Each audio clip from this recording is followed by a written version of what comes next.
What's up, MetaNerdz? This video is all about the CIS rival to the LA-AT, the Heavy Missile Platform Droid Gunship. We all know that the LA-AT gunship was a Republic workhorse present at the very opening of the Clone Wars, but this droid gunship doesn't appear until 2 years later, presented during the Civil War on Onderon. It was produced in conjunction with Bactoid Armor Workshop and Howard Charles Engineering, making this thing a product of some of the strangest and creepiest bugs in the galaxy. Let's look at some of its raw stats before we get into its history, and take a look at its cross-section. This may just be separatist propaganda, but it's been reported that the HMP only costs 60,000 credits. This would make it the same cost as a TIE fighter, and less than half an ARC-170. I doubt this number because of just how much is packed into it.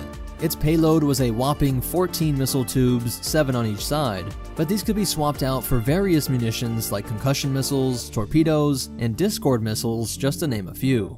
Then you have its 2 light laser cannons on the wing, and 2 dual medium laser cannon turrets, as well as this central medium laser cannon.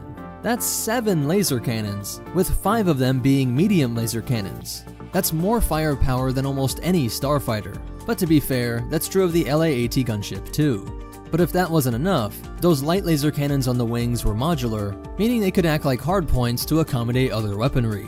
These included everything from long-range laser cannons that allowed it to act like a hovering sniper droid, radiation emitters to damage organics through shields, EMP bombs for taking out electronics, incendiaries for thick vegetation, or concussion bombs with yields more than 600 times your standard rocket. All that, and we still haven't talked about its role as a troop transport. These racks on the ventral side allowed it to carry 12 B-1s or B-2s, and perhaps 4 super battle rocket droids. I'm not aware if it's ever been shown, but I can't imagine why there couldn't be modified racks to accommodate droidicas, or even aqua droids and LR-57s. With all these weapons and droids packed onto it, you think it might be slow, and well, it kinda is when you compare it to other starfighters, but its 600 km per hour or 373 mile per hour top atmospheric speed is only 20 km per hour less than the LA-AT. This is due to a newly tested type of super dense radioactive fuel, which packed an incredible amount of power into a relatively small fuel tank. Its overall length was 12.46 meters or 41 feet, making it about 2 Wookiees shorter than the LA-AT and a baby Jawa shorter than the X-Wing. At 11 meters or 36 feet wide, it was 3 Wookiees thinner than the LA-AT, or about half the width of the ARC-170. Its height was 3.1 meters or 10 feet, making it about half the height of the Republic gunship, or 1/3 that of an AT-ST. Let's go ahead and see how it was actually used during the Clone Wars. In the year 20 BBY, the new king of Onderon, Sanjar Rosh, wanted his planet to join the CIS. But many citizens were willing to fight this, laying down their lives for the independence that kept them out of the devastation of the Clone Wars. To fight this growing rebellion, tactical droid Calamari informs the Puppet King that the CIS will be using this theater to debut their new gunship. This is a good time to remember that almost all of the CIS starfighters and vehicles are actually droids with their own AI. Some droids are programmed to serve Java Juice, some are programmed to serve concussion missiles. General Kalani just talks to these gunships as if they were another droid unit, because they are. They aren't humanoid shaped, so it's easy to think of them as just vehicles, but you just talk to it like you would a B-1. They even respond with their own vocoders in a deep and intimidating voice. Now these Onderon rebels are some of the most fearless in the galaxy, so when presented with these mechanized terrors, they don't cower, they just try and take them down. The droids' battlefield intelligence is high, making sure that they knock out the big guns first, but the rebels still try their small arms. Blaster bolts are harmlessly absorbed, and even when Saw Gerrera perfectly lands a thermal detonator, the HMP's shields just shrug it off. Though they continue fighting, panic starts to creep into the back of their minds, and just listen to how Ahsoka pleads with Anakin and Obi-Wan to send help. It's a full-scale war! They need our help! Please talk to the Council! Anakin hates sitting back, but knows that Obi-Wan is right. They can't just throw Republic assets at a problem that they were never supposed to be involved in the first place. The real question is, where else could one get the kind of firepower necessary to take down a ray-shielded gunship? Or as Obi-Wan words it, who in the galaxy would be running around with an extra batch of missiles? Hondo. Anakin is tasked with getting these missiles delivered to Onderon, and his frenemy Hondo Ohnaka takes great pleasure at seeing a Jedi getting involved in the illegal arms trade. Now why would a Jedi need to deliver arms illegally? Paid very well, the Weequay pirate delivers 6 of these state-of-the-art shoulder-fired rocket launchers. An ambush by commando droids nearly intercepts the rockets, but they are repelled, and the weapons are rushed to the battlefront. Without an explanation of where they came from or even how to use it, an eager Saw grabs one and lines up a gunship in his sights. A single rocket is fired, hitting the side of the wing, but packs enough punch to break through the ray shielding and send it spiraling down into a fiery grave. Watch again how the purple bubble of its shielding flickers in shock. These powerful new weapons are split up amongst the rebels, right as they get word that the gunships had moved on the True King's position. Its laser cannons rip through fleshy organics, but as Steela approached, we see another of its features on display. When she fires a rocket, the droid's sensors alert it and direct its repulsors to dart out of the way. Whipping around, it locks onto her flying mount known as a rooping, but cleverly she jumps off. As the gunship tracks it, she uses this diversion to lock onto the droid again and fire away. This shot hits it right in its own missile payload, instantly overriding its shields and sending a chain reaction that ignites some fuel. Wedged right in between the payload and the fuel is the repulsor lift, the thing keeping the droid up in the air. Without even knowing it, Steela hits this new gunship in one of its most vulnerable areas. That's 2 gunships down, but the real problem is that the King is being pursued by commando droids. Some expert shooting by Steela helps to end this threat, but 2 more gunships come racing towards them. These had a fresh payload, which makes for a much larger explosion when these ones get hit. We get a great view of this with Saw's shot, seeing how individual missile pods are going off. This wrecked the repulsor systems, which combined with it going forward at full speed, sent it recklessly spinning forward. I won't go too crazy with the speculating here, but it's possible that it crashing into the King's location was no accident. We already talked about how they have a complex AI system and features that do tend to produce a sense of sentience, like being able to receive and share their ideas via its sensors and vocoder. We see this time and time again in the Star Wars universe, that the more advanced the droid, the more sentient behaviors it tends to display. This final gunship seems like it is putting everything it had into eliminating its target, trying to steer itself with the last of its energy into its enemy. This dedication to its mission is profound, as even in a mangled heap, it pushes through and finds a way to move its medium laser cannon. When it opens fire, Lux shows some amazing reaction time and accuracy, but also Ahsoka just got blasted by a medium laser cannon at pretty close range. That's a gun way more powerful than your strongest sniper rifles, and like we said earlier, something that you don't even see in many starfighters. You have to get up into ARC-170 territory to see those kinds of cannons. Let me know how you think she took this shot so well, and if you think that the droid is showing a drive above and beyond just raw coding. That last push by the HMP cost Steela her life, and would consume Saw Gerrera with regret and hatred, spending the rest of his life fighting a war without any rules. After this battle, we can see how they were used in space combat during the raid on General Kenobi's Venator. The Negotiator was boarded by a team of Vulture droids, Grievous's Sheathipede, and gunships with squads of B-1s and B-2s. Then during Tup's transport to Camino from Ringo Vinda, they are ambushed by an HMP with 4 Super Battle Droid rocket troopers. You can see that these larger droids are carried on these larger racks, while the missile pods are now packing the much larger Discord missiles. Each Discord missile delivers a cloud of terrifying buzz droids. What's interesting about this attack though, is that you would assume that the Republic cleared this sector after fighting in the orbital ring, so where did this ship come from? It is space, so it could be hard to detect the ship anyways, but I think we should keep the idea open that although these do not have hyperdrives listed officially, there may be some special units outfitted with their own hyperdrives. Or perhaps they emerged out of some sort of cloaked CIS capital ship. We next see them being used on Scipio, where they were instrumental in the CIS invasion of this Mune world. As Coruscant Guard shock troopers attempted to protect Padme, Hyena bombers made quick work of the LA-ATs and C-70s, while the HMPs swooped in for the troopers. Its laser cannons cut down a squad's worth in seconds, while their battle droid delivery finished off the rest, including the heroic Z6 wielding trooper known as Thorn.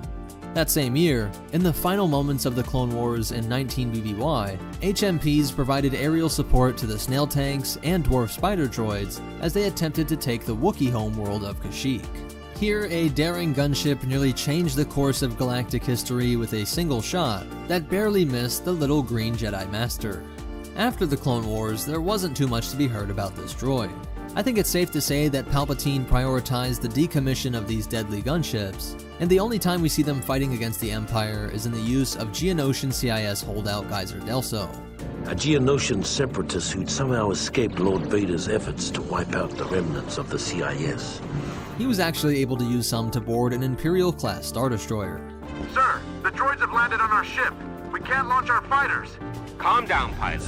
Get out there and destroy that transport.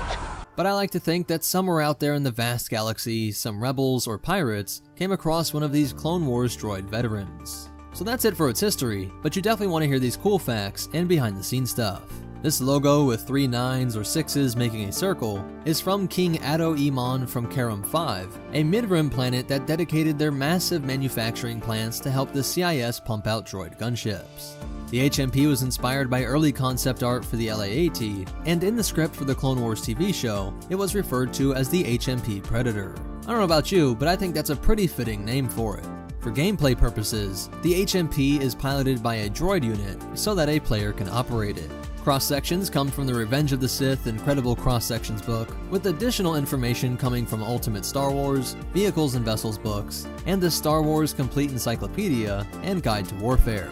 When it says in its deep robotic voice, "By your command," that's a reference to Cylons from the Battlestar Galactica universe. By your command. And the whole Onderon arc was inspired by the US and Soviets' interactions in Afghanistan.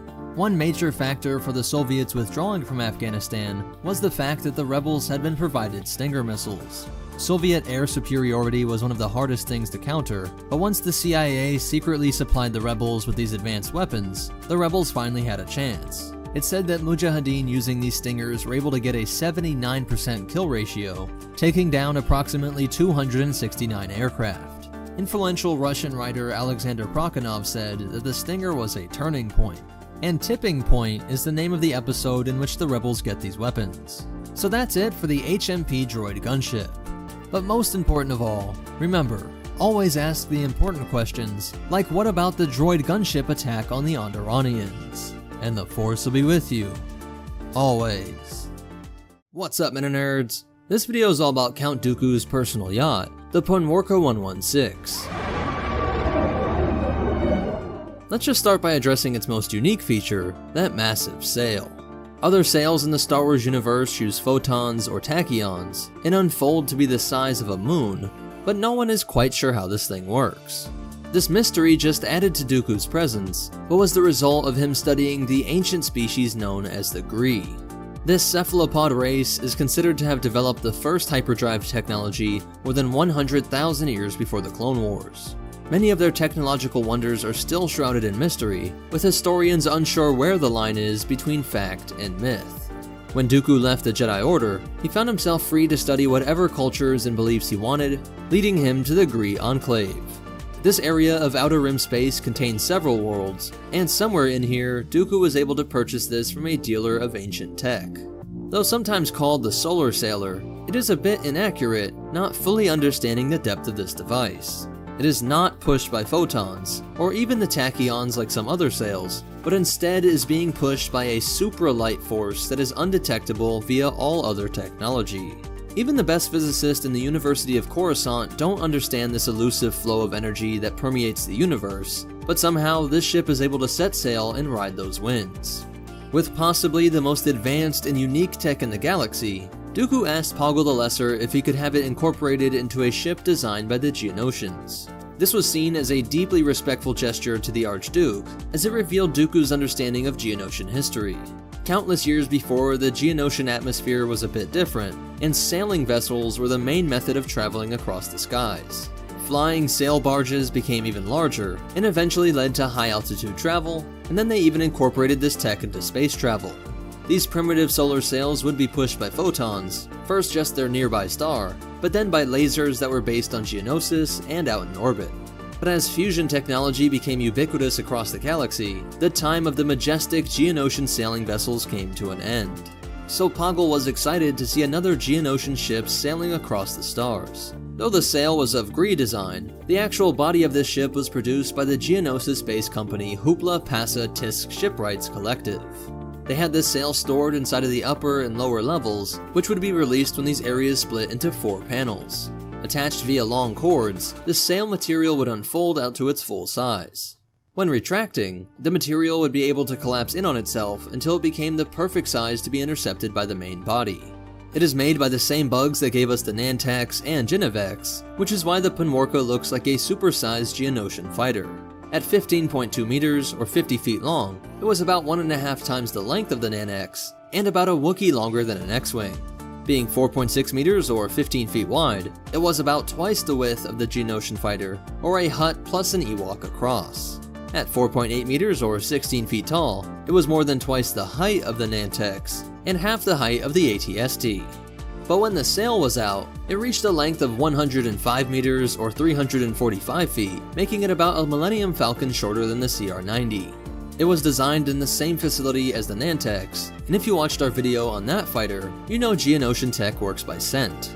Us humans may prefer visual and audio stimuli to help us pilot vehicles, but the Geonosians preferred to receive ship feedback in the form of different smells. You can see that this feature was built into the Punworka, with vents alerting the cockpit and engineering areas. This engineering deck contains the console to monitor the fuel and reactors that flank this area. This is also where the hyperdrive is located, which is rated at a class 1.5, making it faster than most, but definitely not the fastest of all time. Though the GRE technology made it possible to run this thing without any fuel, it still did have traditional guide thrusters located here, along with a series of repulsors. There are actually a stunning 84 narrow tractor repulsor beam projectors located around the upper and lower bow. Thrusters could keep it agile in empty space, while repulsors could push and pull against other ships, asteroids, planets, and even the atmosphere to make this ship maneuver like no other. All this tech helped it to get it up to speeds of 1,600 kilometers per hour in atmosphere, faster than almost every other Star Wars ship besides the TIE Defender. And with that sail, it had an acceleration of 1000 G, 1/3 that of the Venator. Interestingly though, its tractor repulsor arrays were its only potential armament. But don't worry about the count. Although the offense was low, defense was incredibly high, having a triple layer shield. This doesn't even take into account the laminar style hull plating that made Geonosian ships strong on their own, but right behind those repulsors are a seemingly equal number of deflector shield projectors. This speed, agility, and protection is what made Dooku so confident in entrusting his life to this otherwise simple-looking ship. While on board, he could let the FA-4 droid do the piloting, while he studied in his extensive databook library.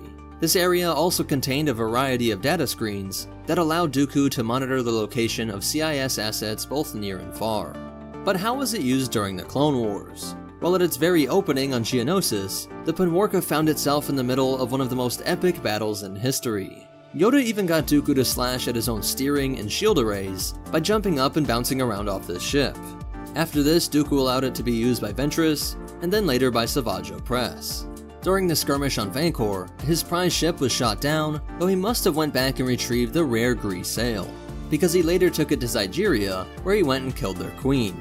That is actually the last time we see this ship used during the Clone Wars, and its final destination is still unknown. I'd imagine that if Palpatine knew of this ancient Gree sail, he would have ensured that it was safely stored in one of his many vaults of relics. If this is true, then maybe we can see the Punworka again, with perhaps an entire navy using that endless stream of super light energy for propulsion. That's it for its history, but you definitely want to hear these cool facts and behind the scenes stuff. The design for this ship came from the concept art for the Queen's Royal Starship in Episode 1. I imagine someone thought a sail-powered ship for this world made sense, because the notes on Naboo were supposed to be that it was very in tune with nature as opposed to Coruscant, and all their tech was supposed to not harm the environment. When it was chosen for Dooku and to be made by the Geonosians, artists started to take it in a more beetle and butterfly look. And originally, it was going to be a kind of limousine, hence the elongated appearance, with Dooku sitting in the back with a driver up front behind a partition. But as they started making scenes for Episode 2, they thought it would be better if you could see Dooku in the cockpit. Also, solar sailors are a real technology, and so was the concept developed by ancient Geonosians, where they shot laser beams at these sailors in order to keep them going. Even the tachyons that are said to push other sailors in the Star Wars universe are based on a theoretical particle called tachyons. But it should be pointed out that many physicists doubt its existence, and how this would be used to push a sail requires too much hand-waving even for me. But most important of all, remember, always study your ancient alien history and technology, and the Force will be with you always. What's up, MetaNerdz? This video is all about the Vulture droid's explosives dropping brother, the Hyena Bomber. If you know your galactic politics and Outer Rim tax history, you know that many corporations were able to have military-grade weapons in order to defend themselves from pirates. This allowed for things like Vulture droids and homing spiders, but it seems that bombers were a bit too excessive. Like most bans on certain types of self-defense weapons, it gets a bit slippery with the logic. Snail tanks that can fire concussion missiles are okay, but bombers are a bit too much. I think it has to do with bombs being less accurate and way more powerful, so the Trade Federation asking for exemptions to build bombers is kinda like somebody saying they need a grenade launcher for self-defense as opposed to a rifle. So it wasn't until the Clone Wars actually broke out that Bactoid Armor Workshop started to mass-produce Hyena bombers. At a cost of only 23,000 credits, it was only 3 grand more than its Vulture predecessor, and around 6 times cheaper than the bombers used by the Republic, like the Y-Wing. This is one of the best examples of how much more efficient the Geonosian builders were, as it packs in so much more than the Republic manufacturers. Just start with its armament, which includes 4 light laser cannons and a diverse payload of 6 proton torpedoes, 6 concussion missiles, and 4 proton bombs. It's carrying all of that at once, and I know it's not fair to directly compare it to the Y-Wing, a ship that was also meant to function as a long-range, hyperdrive-equipped heavy starfighter, but my point is that the Hyena is an expression of CIS military philosophy. A squad of 2 Y-Wings, 2 ARC-170s, and 4 V-Wings would cost the Republic about 1 million credits. That could buy you 44 Hyena bombers, or if you wanted to keep it equally diverse with the CIS versions of the Interceptor, Fighter, and Bomber, you could have 12 Hyena, 12 Vultures, and 25 Tri-Droids. Of course, they have to contend with the Republic shields and rear gunners, but such a great number of ships that could be purchased made it so that even though none of those CIS ships have hyperdrives, there could be so many of them stationed across the galaxy that their sheer numbers could deal with any Republic threat that popped into real space. And this is made even more practical by the fact that, like Vulture droids, they can attach to the ship's exterior, or could be neatly lined up inside of ship hangars. Though of course they were larger than the Vulture. At a length of 12.5 meters or 41 feet, it was nearly twice the length of the Vulture droid, and the exact same size as the X-Wing. But it wasn't much taller, just an Ewok more than its predecessor, with a height of 3.1 meters or 10 feet. Despite this greater overall size and substantial payload, it was still relatively fast. Just 30 kilometers per hour less than the Vulture, with a top atmospheric speed of 1,150 kilometers per hour or 715 miles per hour, making it faster than the Y-Wing and TIE Bomber. So despite their size, they are still quick and agile, seen here being able to dodge turbo lasers and weave in between the bridges of the Venator. Moments like this show us just how powerful the Hyena is, with its proton bombs being able to blow through the Venator's hull. And other times we see that even when shot down, the resulting explosion upon impact is strong enough for these Hyenas to take out the sturdy legs of an AT-TE. But it also has a great AI system. While the precise bombing coordinates would often be directly entered by CIS personnel, if it needed to, it could determine on its own the best target to drop its payload on, and which enemy starfighters it needed to engage with its laser cannons. This level of autonomy is something seen in most CIS fighters, but greater than most droid vehicles. As for loading this thing up, it appears to be done manually by B-1 battle droids. Each of the head units acts as an ordnance pod, with the top section of the main head containing the droid brain and iconic red photoreceptors. I'd assume that this loading could have also been done by some other purpose-made loading machine, but you can see that when resupplying, it can split the wing. Breaking about midway and then separating into a wider four-legged stance, it becomes sturdier and low enough for the B-1 to insert the proton bombs. When they weren't being loaded, they could stand straight up just like a Vulture droid, saving you some hangar space by not being so wide. Vultures can hang like bats from the ceilings of things like the Lucrehulk, so although we never see this, I do wonder if the Hyena could do this too. When it was time for them to deploy, a droid would activate them upon the orders of a CIS commander.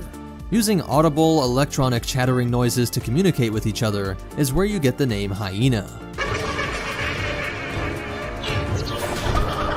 Droids speaking to each other via vocoders is actually pretty common with the CIS, having tactical droids speaking orders to HMP droid gunships, with it replying back audibly. The army will follow. Leave no survivors. Go by your command. And so we see that starfighters are speaking to each other as well.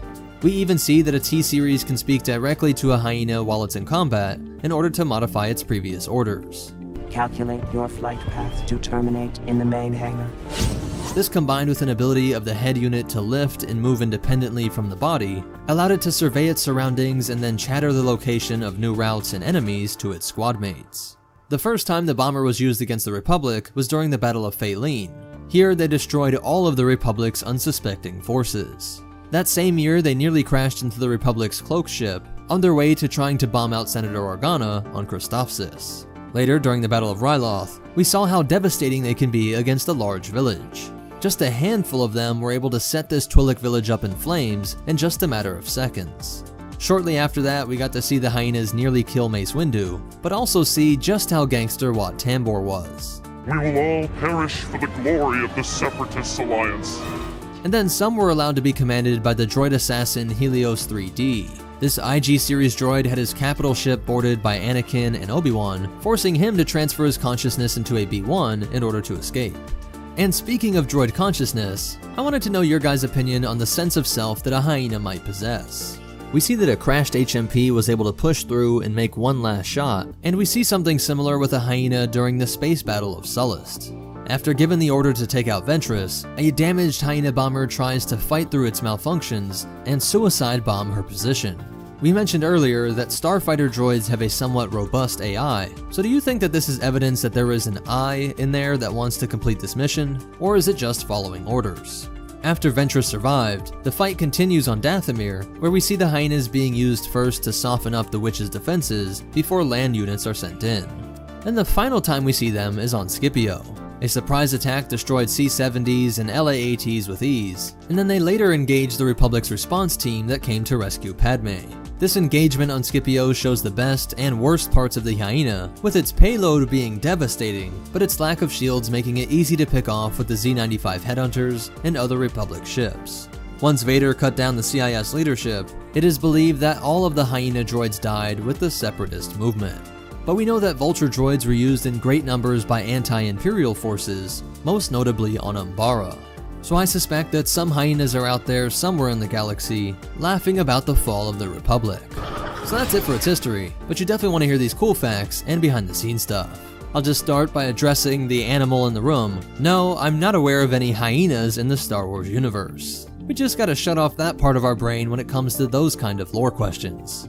I think it's cool that on Ryloth we see that the ATTE has targeting identification graphical displays, which tell the clones that it is a hyena that is approaching. And it first appeared in the webcomic The Clone Wars: The Fall of Faline. And in Legends, it was first named the Hyena Bomber in the Clone Wars campaign guide, and in canon via Ultimate Star Wars. And the names Vulture and Hyena are representative of the Republic's state of decay. Vultures and hyenas are known for picking from the carcasses of animals killed by something else, symbolic of how Palpatine was actually the one killing the Republic. But most important of all, remember, pour out a Java juice for OG Watt, and the Force will be with you. Always.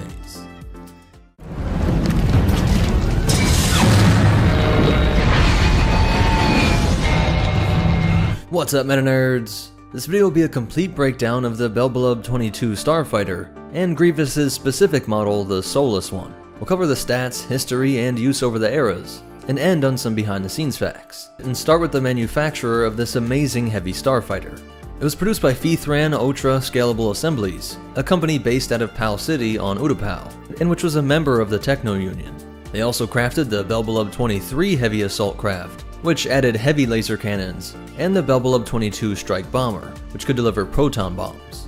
A trio that was the FOSA's attempt at providing a higher quality alternative to Bactoid's creations like the Vulture Droid and Hyena Bomber. The price point with the bomber didn't differ that much, but the Belbullab 22 was more than 8 times the Vulture, at 168,000 credits for the base model, while it is unknown how much more Grievous's model would have cost. But you'll see in a second how it may have been several hundreds of thousands of credits in upgrades alone. But this base model came equipped with a pair of rapid-fire triple laser cannons that were said to have the same damage output to the V-Wing, though that smaller Republic fighter was quicker, with this ship's 1,100 km per hour or 684 mile per hour top atmospheric speed. It was great speed for something deemed a heavy starfighter, as it was faster than an ARC-170 and X-Wing, but of course slower than the Vulture and TIE Fighter. This thrust was generated via these two massive ion accelerator chambers, which both actually had these smaller thrusters on the sides, while there was this single but very effective thrust vectoring fin to channel the stream of ions. This entire midsection housed the reactor and power converter for all the ship's systems. A very streamlined design as it had it all lining up towards the cockpit. This area also containing the hyperdrive, followed by the navicomputer, and the instrumentation and flight controls, while the cockpit itself housed the life support systems. And if we look into the tips of the ion thrusters, we can find the scanners and sensor arrays. Now that hyperdrive mentioned was even in the base model, and although it was a relatively slow Class 6, this was a feature that made Obi-Wan jealous, with Kenobi growing frustrated with Grievous always sneaking away, once complaining, quote, "You know, integral hyperspace capability is rather useful in a starfighter. Why don't we have it yet?" With almost everything besides the ARC-170 requiring the use of hyperdrive rings to shuttle Republic fighters across the galaxy. But here is where we can get into Grievous's modifications for Solus 1. He swapped the hyperdrive out for a remarkable Class 2, putting it on par with many other fighters and equal to Imperial Star Destroyers. He upgraded the navicomputer and sensors, as well as the sensor jamming countermeasures. With his role as number 2 in the entire CIS, he had to have a heavily encrypted holo transmitter, which allowed him to get in contact with his droids or the Count at a moment's notice, no matter where he was in the galaxy. He also had a HoloNet transceiver set up to allow him to slice into connections used by both legitimate networks and the dark web equivalent used by criminals and pirates. This was all great for gathering intel to make sure he could avoid attacks or plan his own ambushes, but to make sure this starfighter containing the top general was not blown to bits, there were two powerful defensive measures put into place. A deflector shield generator was worked in right above the cockpit, and then the entire hull was coated in impervium, a material that was one of the most resilient alloys in the galaxy, usually reserved for key areas on capital ships. It's so strong that one crazy testament to its strength is that impervium made up the molecular furnaces of the world devastators, which were made to consume almost any material. This alloy was stronger than duranium, which is what was used in Grievous's cyborg body, as well as in some Republic military armors. But interestingly, this impervium was also a nod to Grievous's past, though it is unclear if this was unintentional and just done by the factory, or if it was at the specific direction of Grievous, because the Kalish species would craft their Lig swords out of the rare impervium on Kali, a weapon Grievous was trained in by his lover Kumar. So you can see why it's hard to put a price tag on these modifications, but likely this was a craft that was in the range of several hundreds of thousands of credits. But despite all these upgrades, Solus 1 and the base Belbulub did remain the same size. At a length of 6.71 meters, or 22 feet, it was almost exactly half the length of the X-Wing. While at 4.33 meters, or 14 feet wide, it was less than half the X-Wing. And at a height of 1.74 meters, or 5 foot 8 inches, it was shorter than the X-Wing, but almost equal to the Vulture. And for a real-world comparison, that's only about a third of the length of the F-15 fighter jet. Now, if you watched our Grievous Complete Life series, you know that Grievous fleeing was not due to cowardice, but was based off explicit instructions by Count Dooku. You must have fear, surprise, and intimidation on your side. For if any one element is lacking, it would be best for you to retreat.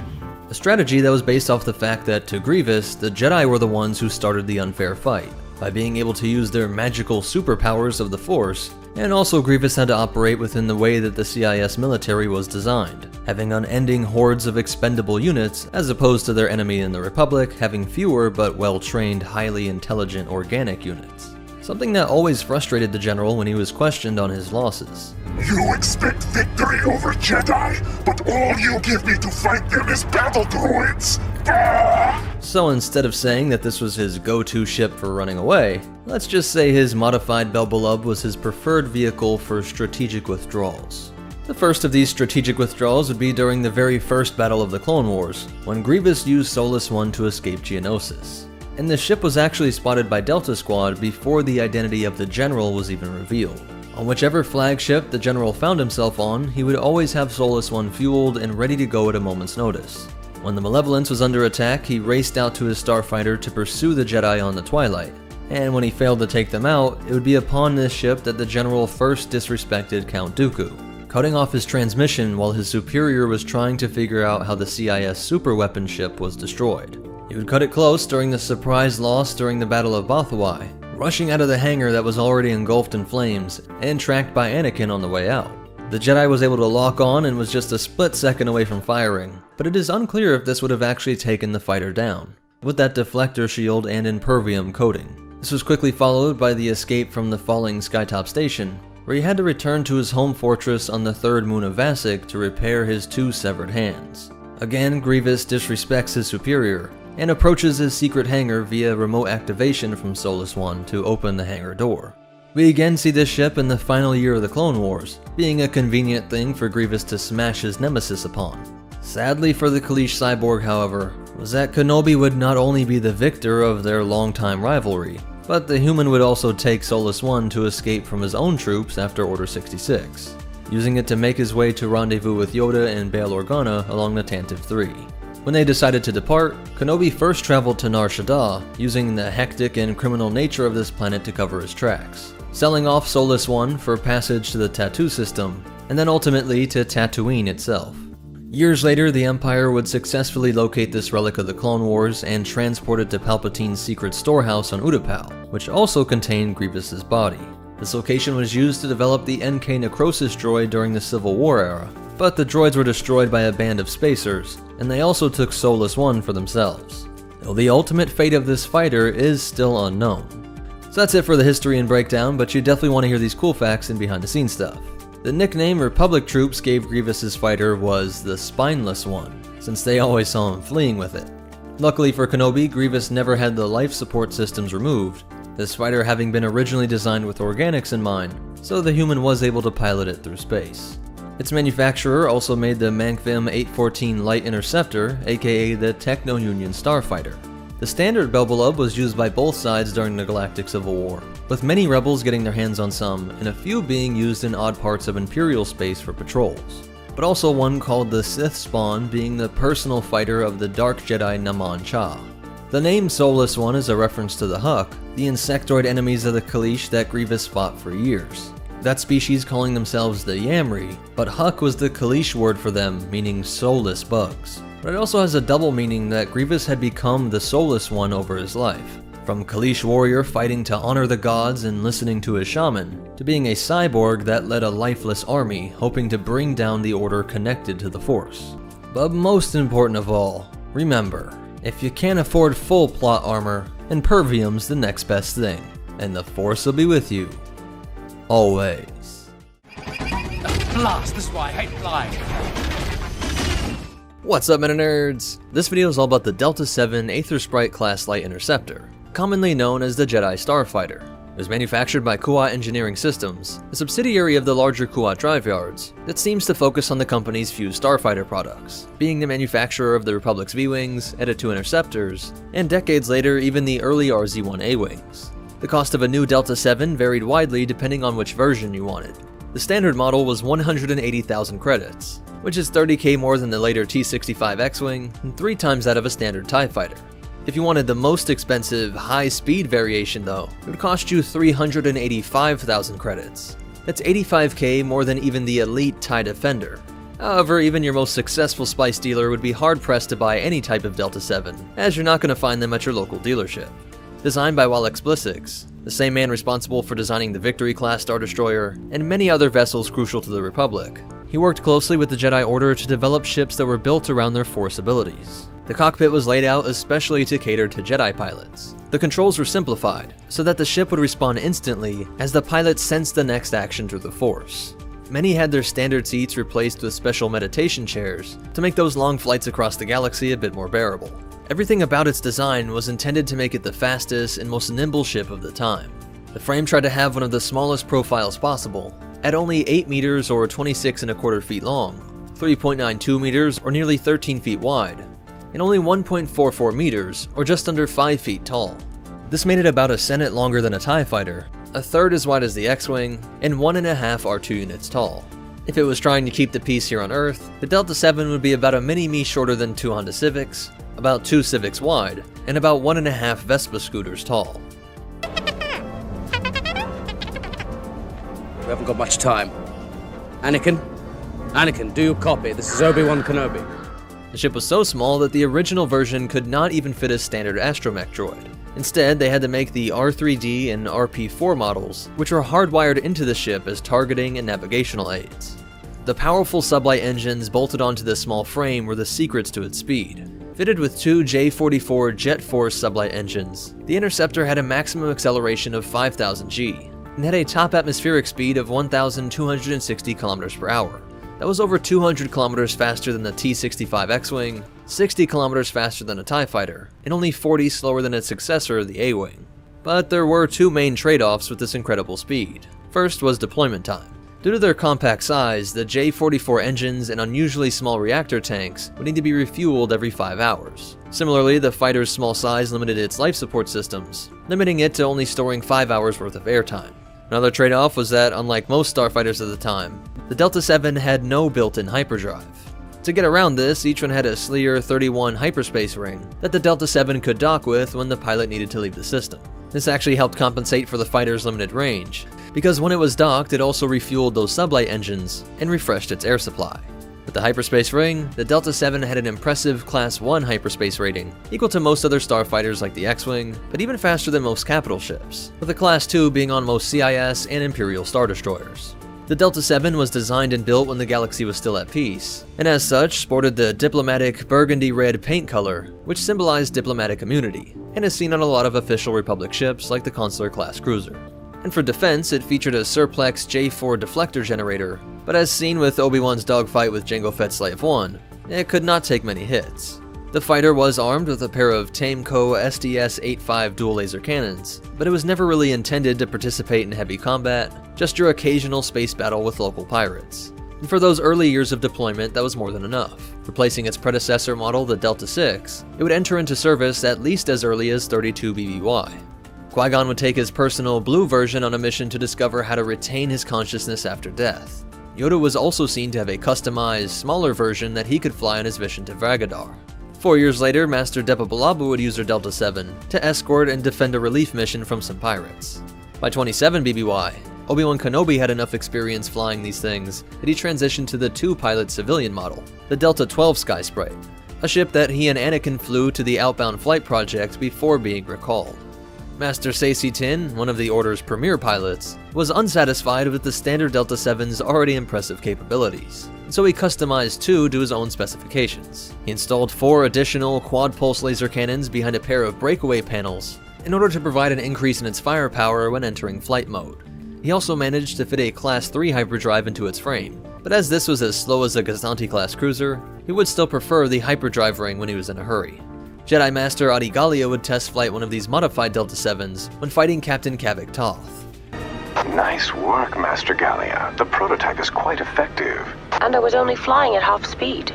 Due to its successful performance, the remainder of these fighters in the Jedi fleet were modified to Saesee Tiin standards. A full demonstration of the Delta VII's capabilities and limitations will be seen when it was used by Obi-Wan to investigate the assassination attempts on Senator Amidala. The fighter was able to go from Coruscant to the far-off Camino, but would fall short in combat over Geonosis. Despite its speed and maneuverability, and the pilot's strong connection to the Force, Jango's Slave 1 kept close and managed to blast through the starfighter's shields. Kenobi only managed to survive by releasing the ship's spare parts like chaff, intercepting the missiles and faking his death while he hid out in the asteroid belt. Early into the Clone Wars, it was determined that the original Delta VII, developed and intended to serve in peacetime, would be phased out of use by the Jedi. Taking the lessons learned over a decade, Kuat Systems Engineering would develop the upgraded Delta 7B. The primary distinction between the two was that the newer 7B featured a centered droid socket, allowing it to fit a full-sized astromech unit. Any other distinctions were kept confidential by the Republic, but it may have been inspired by Anakin's Azure Angel, a ridiculously upgraded Delta 7. Not all Jedi would choose to upgrade to the 7B, or even later Eta 2. As we see, Master Plo Koon would be flying his personal blue and white Delta 7 during the capture of Cato Neimoidia, where he was shot down by his wingmen during Order 66.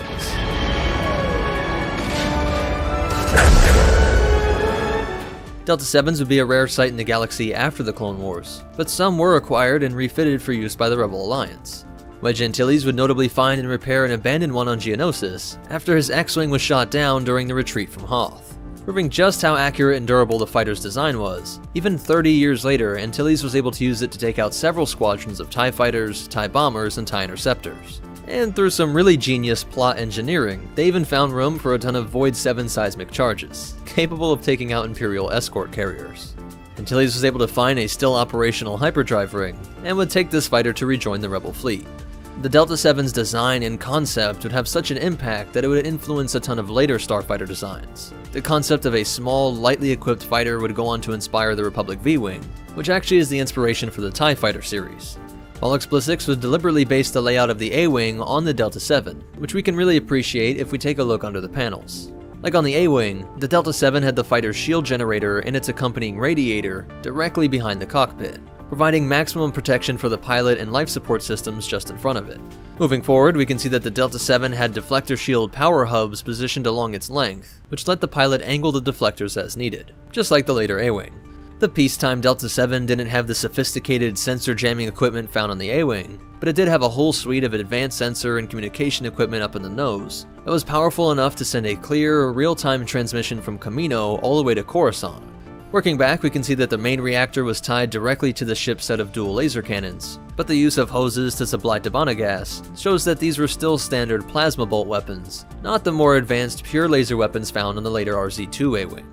Few details are provided about the engine systems, but we do see that they have this electromagnetic nozzle built into them, which allows for some thrust vectoring. So that's it for its history and breakdown, but you definitely want to hear these cool facts and behind the scenes stuff. Originally, it was designed to be a stormtrooper fighter and used during the Battle of Geonosis, and the wedge shape was meant to foreshadow the design of the Star Destroyers. And there's an error in Episode 2, where inside of the cockpit we see that the display screens are using the Star Wars 76 script, not Arabesh. But most important of all, remember, flying is for droids, and the Force will be with you. Always. What's up, MetaNerdz? This video is all about Anakin's personal ship during the opening of the Clone Wars, his highly modified Delta VII starfighter. Let me get this out of the way first, that yes, the ship was introduced in the original cartoon version of the Clone Wars back in 2003, a show which was admittedly a bit over the top. But this ship isn't just some silly throwaway creation, as the modifications are not absurd, they actually make a lot of sense in existing Star Wars lore. And not only has this ship appeared in more serious material like novels, guidebooks, and encyclopedias, but it also influenced other ships in canon material. What I'm trying to say is that the Azure Angel does have a real place in Star Wars lore, and more serious material hasn't even tried to back away from this ship, or really much of anything from this old cartoon. They actually keep making references to this cartoon, which to me enshrines its place in Star Wars lore. The depiction of lightsaber crystals coming from the caves on a snowy world was kept in the animated Clone Wars TV show, and something closer to the ship is that in the canon Clone Wars series, Anakin gifts the Blade of Doran to Plo Koon, a ship which Anakin painted in the same style as the now Legends Azure Angel. The Delta VII was nicknamed the Jedi Starfighter because they were purchased directly by the Jedi Order as a primary means of personal transport.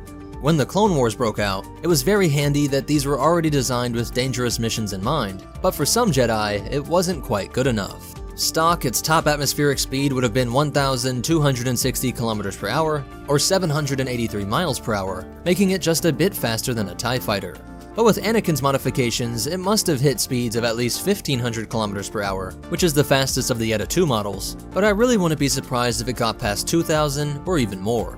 These puny dual light laser cannons had to go, in favor of 4 Taemin-back medium laser cannons. Remember, Anakin was a mechanical genius since a child, and was able to condense and reconfigure the innards of this ship, moving the astromech socket over, slightly raising the cockpit, and then use the extra space created to pack in a proton torpedo launcher, with a total of 16 proton torpedoes on board.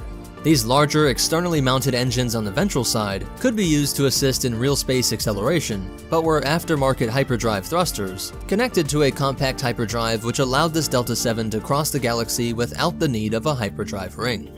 Complex hyperroutes were calculated by R4-P22, the droid around before Padme gifted Anakin her house's royal astromech R2-D2. And though they might not look as impressive as those enormous thrusters, these small articulating foils added to the wings and cockpit of this ship helped to turn raw power into agile maneuverability. Of course, it needed a custom paint job, so for that Anakin wanted to invoke the pod racer that won him his freedom and set him on the path to becoming a Jedi Knight.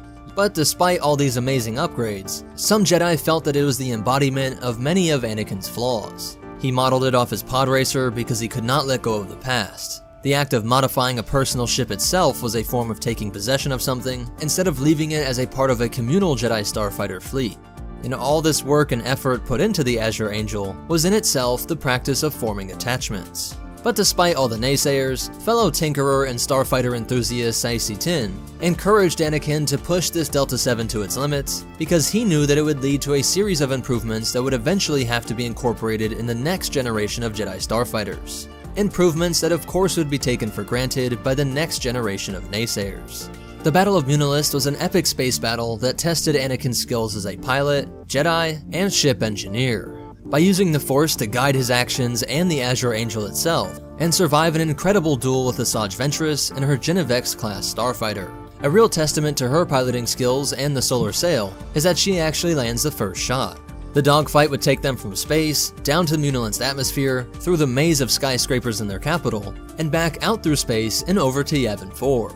Though Anakin would eventually defeat the Dark Jedi, before that Ventress was able to detonate explosive that sent all of Anakin's hard work up in flames. He would later pilot a series of other Delta 7s before constructing the Azure Angel 2. This model was able to improve even further and incorporate a light shield generator, something that helped the Chosen One destroy innumerable starfighters, but also the Separatist flagship, the Corpulentus. And then later during the Battle of Rendili, he disabled their command ship, a Dreadnought-class heavy cruiser.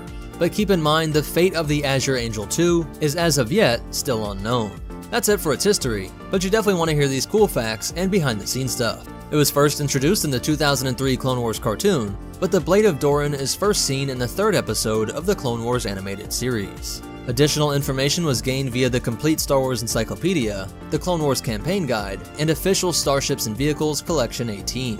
The Azure Angel 2 first appears in the novel Jedi Trial, but later appears in the comic Republic Dreadnoughts of Rendili, and even gets a mention in Labyrinth of Evil. And in the Revenge of the Sith video game, the Azure 2 can be spotted, so it at least survived the Clone Wars, though we don't know where it is now. But most important of all, remember, we lost R4-P22 too soon, and the Force will be with you, always.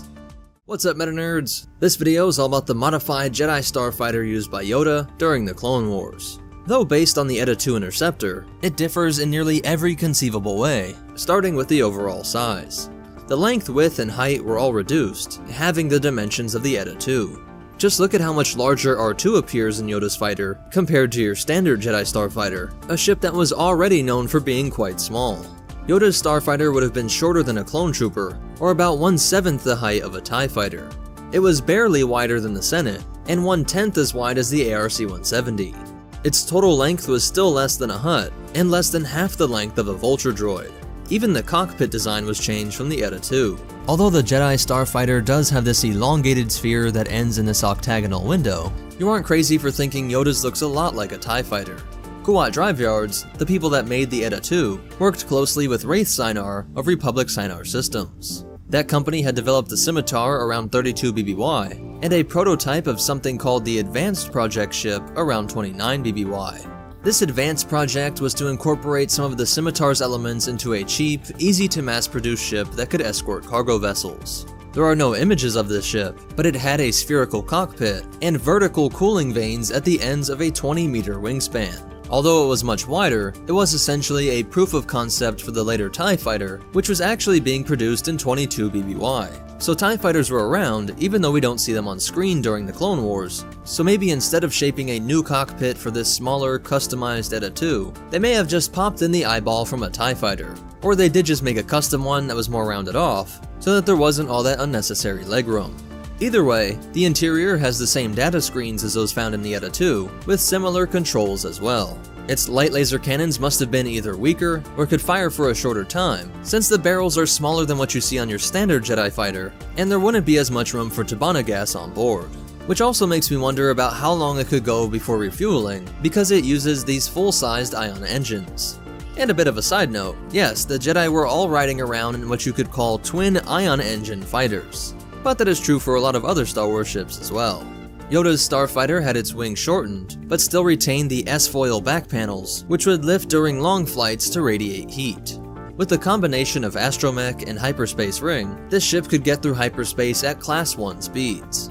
And I would assume Yoda's was faster than the standard Eta 2, which had an already impressive top speed of 1500 km per hour, or 932 miles per hour. That was faster than nearly everything besides the TIE Defender. And these customizations probably cost a pretty credit, as the high maneuverability variant of the standard Eta 2 costs $320,000, which is 6 times the cost of a TIE fighter, or equal to 16 Vulture droids. I guess it is fitting that such a special ship would be used by Yoda when he went on one of the most profound journeys in all of Star Wars history. It was on this ship that Yoda traveled to his future home of Dagobah, and where the Force itself guided him to the birthplace of midichlorians. Here, the ship was actually controlled by the Force, before Yoda was then instructed to visit the Sith homeworld of Korriban. So that's it for Yoda's Starfighter, but you definitely want to hear these cool facts and behind the scenes stuff. The ship first appeared in the Clone Wars episode Voices, and the history of the TIE Fighter comes from the Essential Guide to Vehicles and Vessels and the Guide to Warfare. If you look close on the wing of Yoda's fighter, you will see this interesting looking symbol. That is actually Yoda's crest, and it can be found in multiple places in Yoda's quarters. The artist said that he was inspired by the symbol for Feng Shui when he introduced it in Attack of the Clones. So that's it for Yoda's modified Eta 2, also known as Yoda's Starfighter. But most important of all, remember, always the Force will be with you. Ladies away!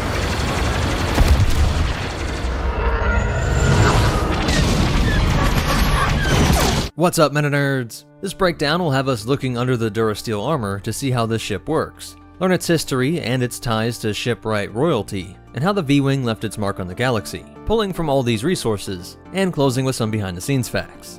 The Alpha 3 Nimbus-class V-Wing Starfighter was personally designed by Wallace Blissix, the man that gave us the Gladiator and Victory-class Star Destroyers, and who trained his daughter Lyra to help him model things out. He would become one of the early founders of the Alliance to Restore the Republic, while his daughter would continue working for Kuat Drive Yards, and go on to design the Imperial class. It was Blissix's genius that went into the Alpha 3, manufactured by the Starfighter subsidiary Kuat Systems Engineering, which would also produce the Delta 7, Eta 2, and later A-Wing, with the V-Wing going into production later in the Clone Wars. But due to a more streamlined mass production technique that was perfected by the stresses of the overwhelming swarms of CIS fighters, this battle-hardened Kuat was able to pump out V-Wings at such a rate that within a few months, the V-19 turret would be all but completely replaced as Clone Wars pilots preferred this more compact fighter. Each would cost about $15,000 less than the V-19, at $120K. It had a much smaller profile at 7.9 meters long and 3.8 meters wide, while even with the wings extended, it was just 5.84 meters tall. The pilot didn't have to worry about these giant wings of the turret. If you look at the cubic space the V-19 occupies, 1,404 cubic meters, the V-Wing is only about 12% of that, at 175 cubic meters. If you wanted an Eta 2 with a shield, it would set you back nearly 3 times the credits. And while there was a version of that with concussion missiles, that was a really rare modification. And there was a mod that packed a single concussion missile into the nose of the V-Wing, and the extremely rare flak gun and proton bomb variants. When you throw in that the Eta was built with Jedi powers in mind, getting away with not having to put a ton of features in there since the pilot could just use the Force. That's why the standard Eta has no shield, but the V-Wing does have shielding, equal firepower, and was only 50 km per hour slower, at 1,450 km per hour. But it has the same acceleration at 5,200 G, and a 75 megalight rating, a stat used for how fast it goes in the vacuum of space. Both of these craft would require the use of the Ciliar 45 hyperdrive module, which itself was rated at a Class 1. And while their laser cannons are the same strength, the Alpha 3 had a much faster rate of fire, being a pair of dual rapid-fire laser cannons. There was an astromech located right behind the cockpit, which instead of an R series was actually a Q7 series astromech. It had a pretty standard 10-jump memory, but was unique in that this dome is mirrored on the bottom, having no legs or treads. It just hovered around via repulsor tech, making it easier to navigate on any terrain, especially getting up and into the fighter. But it also broke down at an annoying rate, proving why the R-series design has remained the same for thousands of years. Keep your fancy floating droids for the tech shows. But since the wings folded down to act as their own landing gear, this meant they didn't need any infrastructure at all. Nothing to grab the ship or to drop in the astromech. Which is just one of the reasons why there were so many factions later on in its history that wanted to get their hands on this ship. It may not look like it, but in a way this is an early TIE fighter. It has 2 ion engines, or a twin ion engine system, with vertical wings that act as heat radiator panels. We even get a glimpse at this mesh pattern that would become iconic to the TIE. While there are also these large deflector shield heat sinks, which are required for powering a shield on such a small craft, while the actual power lines to these shields and the projectors themselves were packed into the nose. Fuel tanks lined each side of the body, and the laser cannons swivel on these wing hubs to give about a 90-degree firing arc. The ship lacks any life support systems, so the pilots had flight suits and helmets that were actually fully sealed. And not just in case of emergency like we see with the ARC-170 pilots, but covering the face like a full helmet. Though we do see this picked up by ARC pilots as well towards the end of the war. There was a very limited run on a sub-model called the Alpha 3B, or Besh, for the letter B in Arabesh, and there aren't much stats on this, but it is one of those variants that packed a projectile launcher. Being incredibly agile, the V-Wing was the first main clone-piloted ship that was able to outmaneuver the droid Tri-Fighter, and learning from their enemy, the Republic started releasing these in swarms, not using a hyperdrive ring for each ship, but packing a ton of them into a Venator, and releasing these Nimbus clouds with such speed that the unshielded Separatist starfighters were easily blown apart. The rapid-fire cannon, small profile, and speed were a great counter to the Vultures, Hyenas, and Tri-Fighters. But for larger targets, they would have to act as escorts for the ARC-170s and Y-Wings. During the Battle of Coruscant, some of them did make it all the way to the Invisible Hand, but they also suffered their highest percentage of casualties during this final battle of the war. They were also the preferred escort fighter for VIPs, all the way up to the new Emperor himself, ensuring Palpatine and Vader's safe travel from Mustafar to the Sith medical station on Coruscant. Same goes for valuable cargo and top-secret locations. Being the bane of Bad Batch, as V-Wings were guarding the mysterious Imperial base on Daro, where they were able to damage and even take down the Marauders' powerful shielding, only for the auxiliary power of Gonki plugging in to save the day. And later they were used as the main security detail at Castle Sereno. As the Emperor was ordering the ransacking of Count Dooku's old treasure haul, these Imperial variants have the drab gray coloring. They lose the astromech, which means that they had no plans on sending these through hyperspace. And now the pilots are wearing a TK Stormtrooper version of the clone pilot helmet, still in that full face covering style, which is true for all the Imperial TIE Fighter line as well, since these all lacked the life support systems that were more common in the Republic era. And in this time of transition to the TIE LN, these later iterations of the V-Wing use TIE Fighter engines, with a simple change that allows it to fit into this frame. The latest we see them in legal use is circa 14 BBY, under the command of Wilf Tarkin during the Birch Teller campaign, fighting against this early rebel faction, which was using salvaged and repurposed CIS droid fighters. So 5 years after the Battle of Coruscant, these battles would have looked a lot like something out of the Clone Wars. And while officially sent to the scrapyards in the years after this, many of them fell into the hands of private security forces and cartels. From the Hutts to the Zan Consortium, Mandalorian factions, and even outliving the Empire itself to be used by various remnant forces, now fighting against the New Republic. And the latest known use is around 30 years after the Battle of Endor, being used by Janata Security, who scooped up tons of the greatest ships from the past, modifying everything from the Nebulon B to ARC-170s and N1 starfighters. So that's it for its breakdown, and as for behind the scenes facts, originally the end scene of Imperialized Venators was to have TIE fighters screeching by, but Lucas said that the Empire would have 19 years to build them, they didn't have to show this change immediately on screen, and it was fine to just have this transition with Republic craft, but just painted gray to show this turn to Empire. To keep the reference to TIE fighters, they do have a similar sound. And that's where you get the lore expanding on this with the detail that the TIE engine could be placed in a V-Wing. In the original Battlefront series, there's a version that acted like a heavy bomber, but this is really just for game mechanics and doesn't make much sense lore-wise. While in the MMO Star Wars Galaxies, the ship became a status symbol, as you could only get it through a loot card in the Squadrons over Corellia trading card pack, and their extensive use by pirates is seen in the Empire at War series. While the LEGO version of this ship has a Q7 astromech, but it goes against the unique lore of this droid and has it looking like another R series. But most important of all, remember, great ship design is a highly heritable trait, and the Force will be with you. Always. C95. Nice.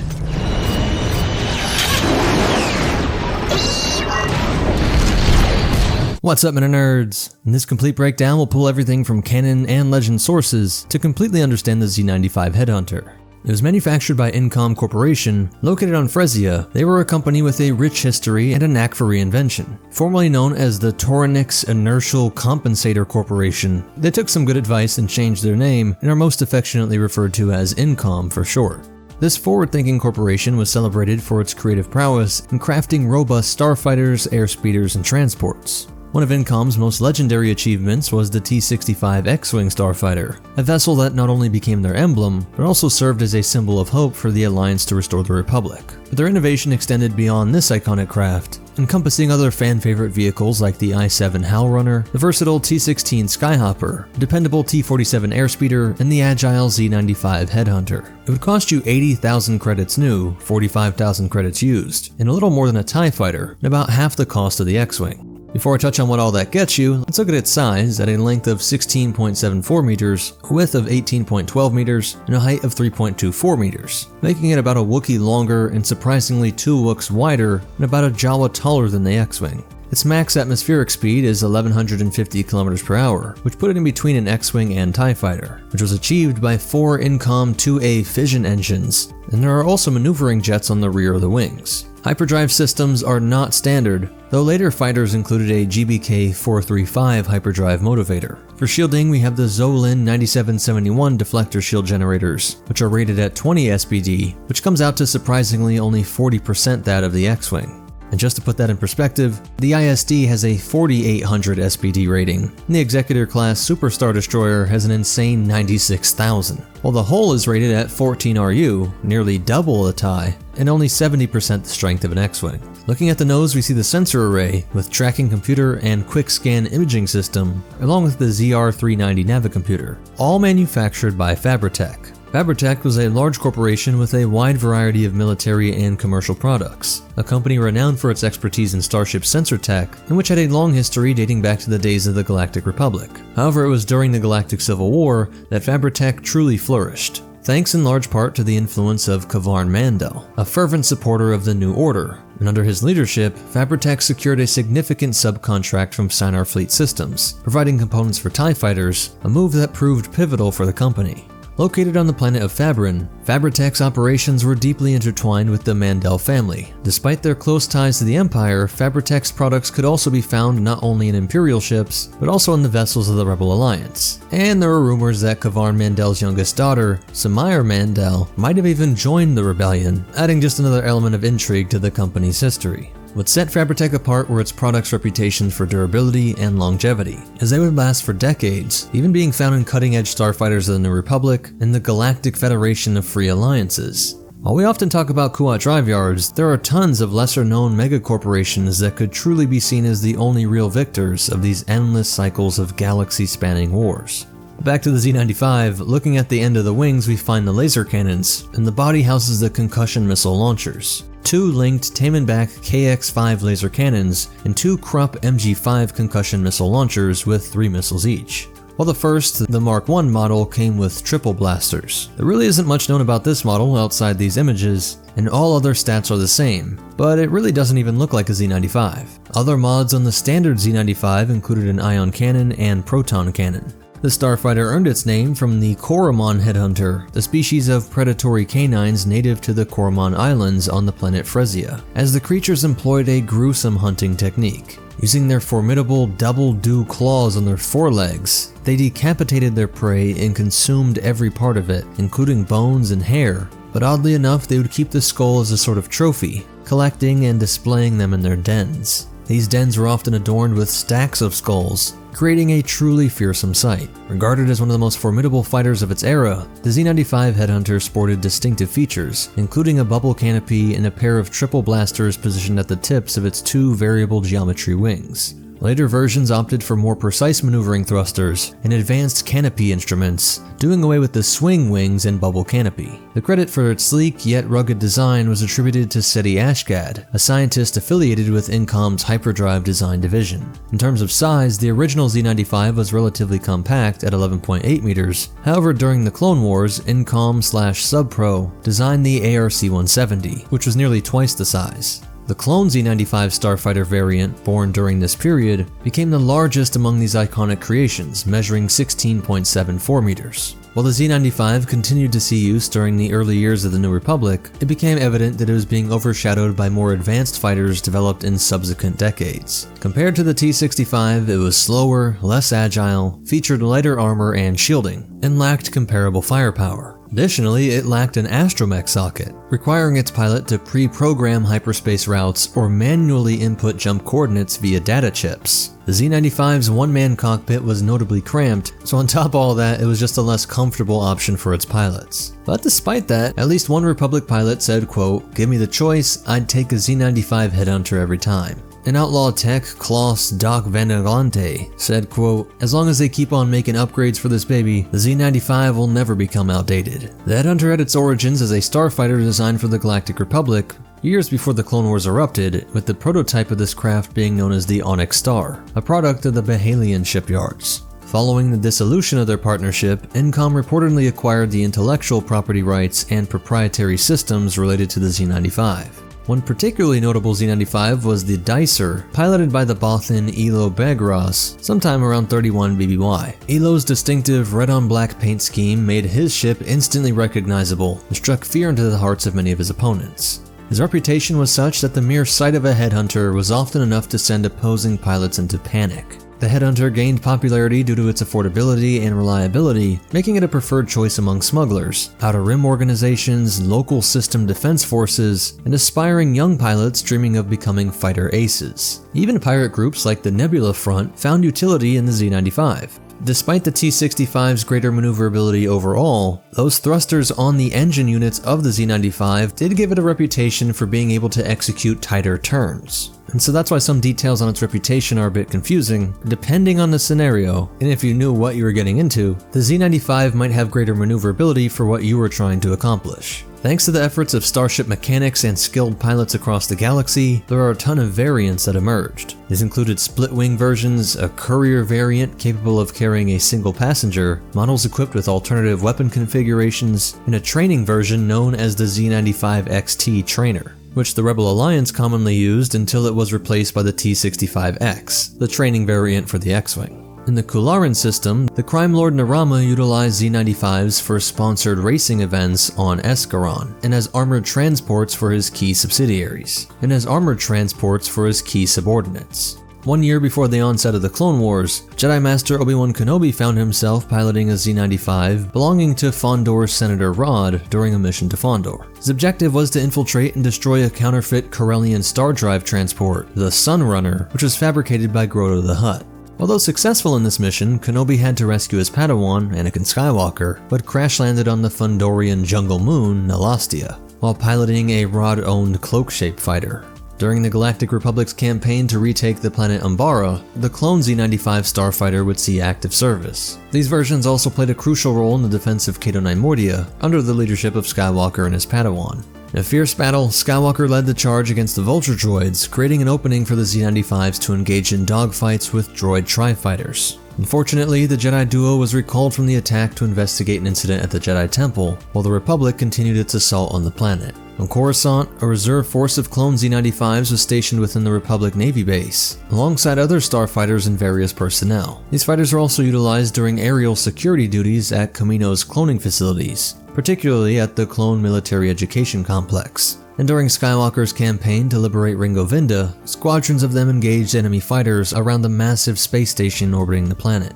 And later they played a major role in the Outer Rim sieges, engaging droid fighters at Anaxis, which was the crucial home to the Republic's Navy shipyards. Though many of these battles resulted in heavy casualties, both the pilots and commanders always respected the Z-95, going on to play a role in the re-liberation of Cato Nimordia and escorting Republic gunships during the Battle of Yerbana. As the war drew to a close, many headhunters would be in the Venator-class Star Destroyer, transporting the newly formed 332nd Company of the 501st Legion. When Order 66 was enacted, the entire division, including their Z-95 pilots, turned on Ahsoka Tano. After the war had served its purpose and Palpatine was in power, the War Machine was moving on to new starfighters, and Z-95s found themselves in the hands of various parties beyond the newly formed Galactic Empire, including pirates and other underworld groups. With the rise of the X-Wing, they did become obsolescent by the time of the Galactic Civil War, but those that did get their hands on them were still proud. You could see why it had such a respected status among pilots.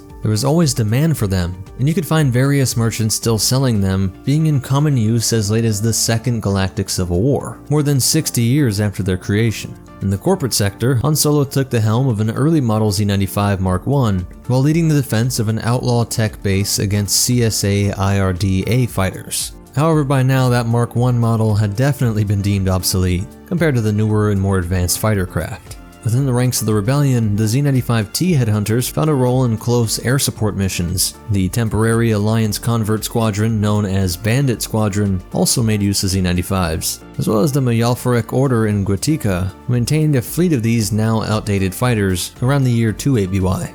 Mara Jade utilized a hyperdrive-equipped headhunter during the Thrawn crisis, hers being equipped with a single center-mounted ion cannon instead of the standard concussion missile launchers. Jaina Solo's first ship, the Crystal, was a Z-95 headhunter, and Jaden Korr operated a hyperdrive-equipped headhunter as well, named the Far Wanderer, which he would use on missions to various worlds including Bakura, Hoth, and Korriban.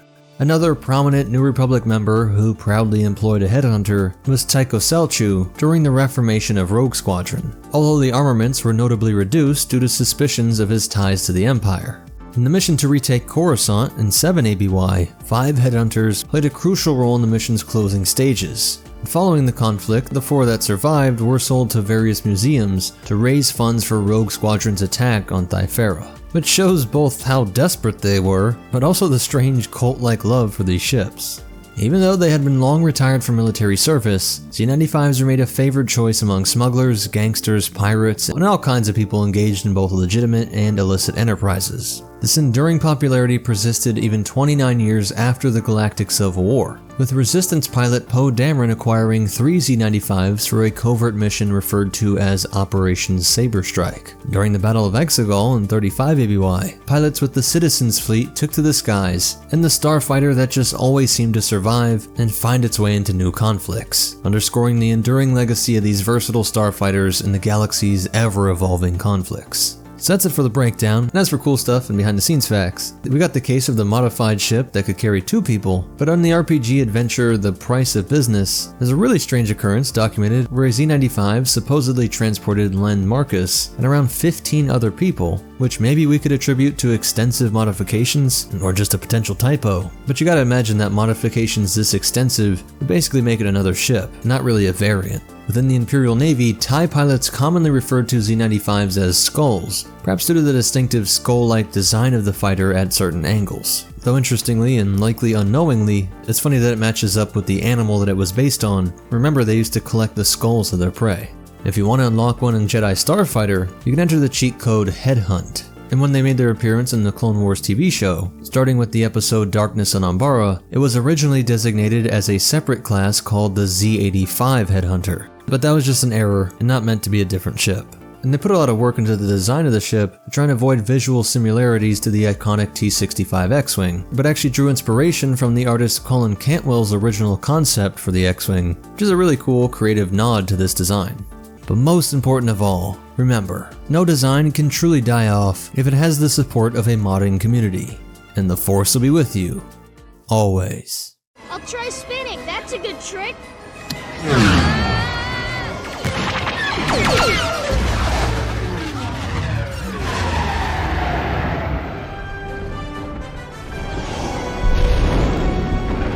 What's up, MetaNerdz? This video will be an updated, complete breakdown and history of the N1 Starfighter, looking under the armor and out to the different variants and uses over 60 plus years, from before the Clone Wars out to the Battle of Exegol. Let's start with its manufacturer, Theed Palace Space Vessel Engineering Corps, which was the in-house or in-palace shipwrights that made their own exclusive ships for the royal family and military. I mean, these are all handmade, no droids! That being said, they did not produce all of their parts, especially not the major components like engines and weapons. Instead, it was something like building your own PC, getting the top-of-the-line materials and assembling them on Naboo. Most of these components come from Nubia Star Drives, a company considered to be the highest level luxury brand in the galaxy, both in terms of their mechanical standards, but also praised for their unique and beautiful designs. Everyone across the galaxy knew their reputation. Oh, not bad, huh? Nubian, huh? The royal house would make use of the J-type craft like the 327 and Cruiser, which instantly impressed people with a complete chromium plating. A material that had greater blast resistance than your standard Durasteel, and it was easier to clean, as well as being better at blocking out electrical interference, perfect for defensive countermeasures. And of course, it let people know that you were incredibly wealthy. And on Naboo, all other ships were banned from using this material, as it became synonymous with the royal ships. It's interesting to note that though C-3PO looks goldish, he and many other droids would have a light chromium finishing layer, likely for the block against electrical interference and resistance to carbon buildup, while Captain Phasma chose it for a combo of all of the traits mentioned, with her chromium being salvaged from a lost wreckage of a J-type ship that was personally owned by Emperor Palpatine. The N1 would measure 11 meters or 36 feet long, or about a Wookiee shorter than an X-Wing, and about 2 meters longer than the droid's AAT. And everything we're about to see, including the chromium plating, totals up to a cost of 200,000 credits. As we go under the plating, start by noting that the fuel tank and sensor arrays were some of the few parts that were crafted entirely by the Theed engineers. It's unclear what type of fuel they used, and as advanced as it is, there's a possibility that it used hypermatter like a Utapauan P-39 starfighter, but I find that really unlikely, especially with what we see later. More likely it was Tabana gas, which is able to be used in your energy weapons and ion weapons, and is in a majority of ships from fighter to destroyer, or it could have been Malastair fuel or rhodium. Again, likely Tabana, like that produced on Cloud City, and it would get pumped in via the tail that gets docked into a coupling unit that lined the palace hangars. And the electrical systems and data cables were also connected here as well. These units lining each dock likely represent fuel and energy levels, and the electricity goes through the power charge collector, and ship info and updates go through the electromag signal receiver, charging the power node, and then the power cells which energize the bolts for the twin laser cannons, as well as the mechanism that fires the proton torpedoes, which had 2 magazines which each carried 5 torpedoes, or 10 in total that would fire through this single tube.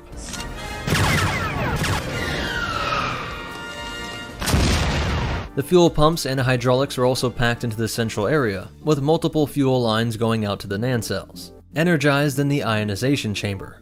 Most Star Wars ships use ion propulsion, a real technology but which is nowhere near as effective yet, and like the twin ion engine fighter of the Empire, almost all ships move forward by energizing a gas and shooting the resulting ions out of the back. This is what causes the blue glow, and the combustion chamber on the N1 is one of those highly customized pieces by the Theed engineers, made to withstand higher temperatures, and they combined it with the ship's iconic finials. Besides the graceful and elegant appearance, they were a stunning piece of engineering that worked to draw the heat off in a way that was said to be more efficient than any other ship, out of a combo of rapidly circulating coolant and just the shape.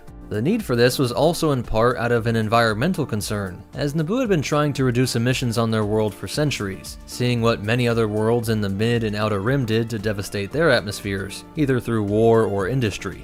And that is why the Naboo people are noted for having both this ancient-looking architecture and being environmentalists and pacifists, seeing the negative effects of the warmongering and high industrialization of their neighbors. This efficient engine was a J-type Nubian 221, while the hyperdrive was a Nubian Monarch C4. The sublight engines hit a top atmospheric speed of 1,100 km per hour, or 684 miles per hour, making it faster than the X-Wing but slower than a TIE. Though I'll talk about how it was modified later to be perhaps the fastest ship in the galaxy, but even this model had an impressive Class 1 hyperdrive, with a 1,000 light-year range. Larger fighters like X-Wings and ARC-170s have hyperdrives built in, but many smaller craft like droid fighters or Jedi starships did not have them, and like we saw with the Jedi, they had to use these hyperspace rings instead.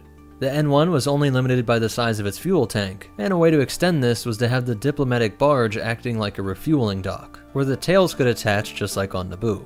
These engines also have an array of sensors to detect any issues, and towards the front of the nacelle we see the pressure manifold and cluster of rangefinder, targeting systems, and flight sensors, while the comm antennas and receivers line the front ridge. There were no credits spared creating the N1, so the life support systems and shielding are the most reliable you could buy, and then further modified to be optimized with this chassis. While the laser cannons were also shielded and had their own stabilizing field that made it nearly impossible for this weapon to malfunction, neither misfiring or rupturing the barrel.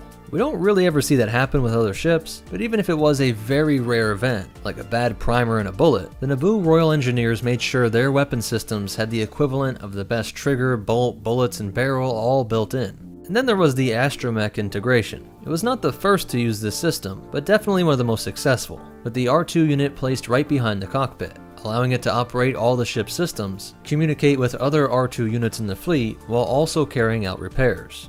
Naboo loved its astromechs, and used them to repair everything from the larger J-type yachts, where they could magnetize and scoot around on the exterior to repair things even in the middle of combat, while in the N1 it sat right above the data, electrical, and fuel lines, being able to physically manipulate them if need be, though it did most of its work being plugged directly in and optimizing things on the software side. And turning to the cockpit, we see the repulsor lifts that get this thing off the ground were activated with the push of this large button. The pilot has a comfy little headrest pillow, and the ship enters flight mode with the pull of this lever, closing the cockpit's transparasteel bubble, while the control yoke has a central red button that fires the laser cannons. These 3 screens display everything from the status of the shields, weapons, torpedo count, fuel, navigation, and threat detection, and if we look close we can see it provides a detailed picture of a specific target, with these little droidicas popping up. While the center screen shows the location that the autopilot was guiding you towards, and once you are in space you get a targeting system that shows the path of enemy fighters, with that left screen changing between icons displaying statuses but also text from the R2 unit. Also keep in mind these astromechs have much more computing power when plugged into a ship. As you can see, this entire area behind the unit is a computer designed to be integrated with the R2. And just a couple other things to point out before we move on to the variants in history, is the acceleration compensator right behind the cockpit, and the landing gear was located over here. All those touches, from the chromium to the pointed nacelles, handcrafted parts, and fail-proof weapons, may not seem like that big of a deal from the outside. There are tons of cheaper and simpler ships that can do the same thing, but it's the difference between a Camry and a Koenigsegg. One works really well, and better if you measure in terms of mass production or ease of repair, but the features that one might see as a lot of overkill was exactly what was loved by mechanics and pilots all across the galaxy, who could appreciate this engineering marvel and had use of the specialized applications. And speaking of mechanics, we need to look underneath the hangar to see the repair bay in the Theed Palace. Like the Venator, parts of the flight deck could retract to allow the craft to be maintenance down below, while above we see the racks that could stack the N1s up to 3 high, and on both sides totaling around 50, each with the same recharging/refueling banks in the tail plug. The Naboo ancestral architecture style covered everything in brick, but this was a high-tech material as well, being highly blast resistant, and behind the facade was everything you'd find in a Coruscant spaceport, with the central guiding system using tractor beams to gently float the ships in automatically, working in sync with the beacons and enormous comm towers up in the dome.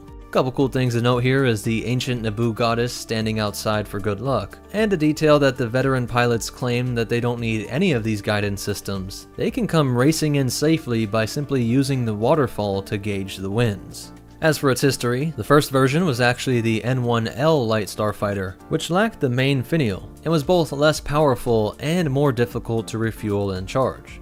The N1 would be developed further into the N1T Advanced, with a wider body to house a more powerful laser cannon, and the finial is raised up and off of the main body, perhaps for additional power or a stronger shield projector. There were also 3 levels of the bomber variant, the NB1, 1S, and 1T, which mostly differed in their payload capacity. The G1 was painted green and cost half the price, scrapping the Class 1 hyperdrive and optimizing for longer travel times. Meant to patrol the Naboo solar system, doing long-range patrols that could stay away from a fuel source for up to 2 weeks. And then there was the NX police cruiser, painted blue, and worked with engines and hyperdrives that were about half as powerful as the N1. These units were most often seen by your average citizen, being used by the Naboo Royal Security Forces, while the N1 stayed in the palace and only came out for important ceremonial parades, like a coronation ceremony. But funny enough, this N1 had only been developed a year before the blockade, in the year 33 BBY, with King Ars Varuna ordering their development, something that was at the time considered just a pet project, but it quickly gained the respect of their pilots, and would prove to be his most lasting and valuable contribution to Naboo.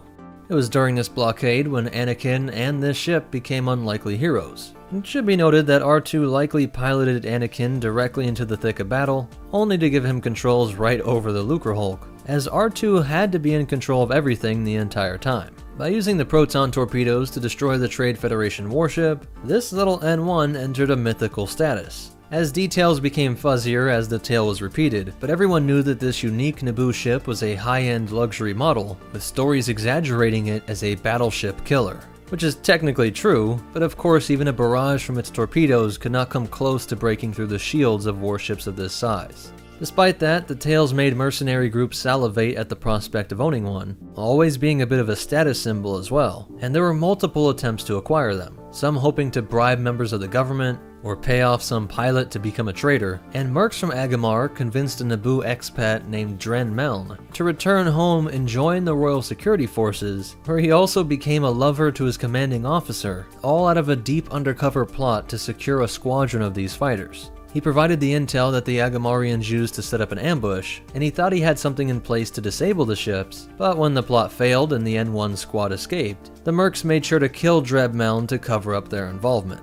By the Clone Wars era, this ship's features had some unintentional but very useful advantages. Part of why they wanted the ship to directly plug in was to keep royal movements a secret, avoiding intercepting data via wireless transmission, so the only source of downloading was right in the security room or when docked on other Naboo ships, which became especially important during the Trade Federation invasion and the subsequent battle with hordes of droid units during the Clone Wars. And that chromium protection from interference was nice too. They would remain in service on Naboo up through the fall of the Empire, being seen in the celebration following news of the Emperor's death.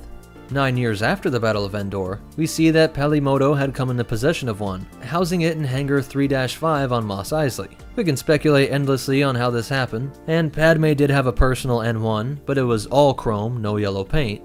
And I wouldn't be surprised if the Force would have it where this was the exact ship used by Anakin, it coming back to his homeworld and being used in the canyons of the Boonta Eve Classic pod race course, all may be nods to this connection. As we can see, it's in heavy need of repairs, but that's actually a good thing at this point, as much like luxury vehicles from our world, there were a lot of things that could be improved on 40 years later. I mean, these are all handmade. No droids. Because this baby's pre-Empire, she's off the grid. And did I mention she can jump into hyperspace with no docking ring? That being off the grid part was a part of the Emperor's initiative to track the movement of everyone and everything in the galaxy. Those chain codes that we saw introduced in Bad Batch. It's not just ships. They're registering people too. She understands this is one of the greatest finds in the entire galaxy, and a gearhead's dream to make a souped up one. We see that they go with more speed, but keep this still remarkable hyperdrive system intact, even if you are forced to use old hyperware, the software for hyperspace. Okay, I'm looking for mostly bolt-on aftermarket speed mods.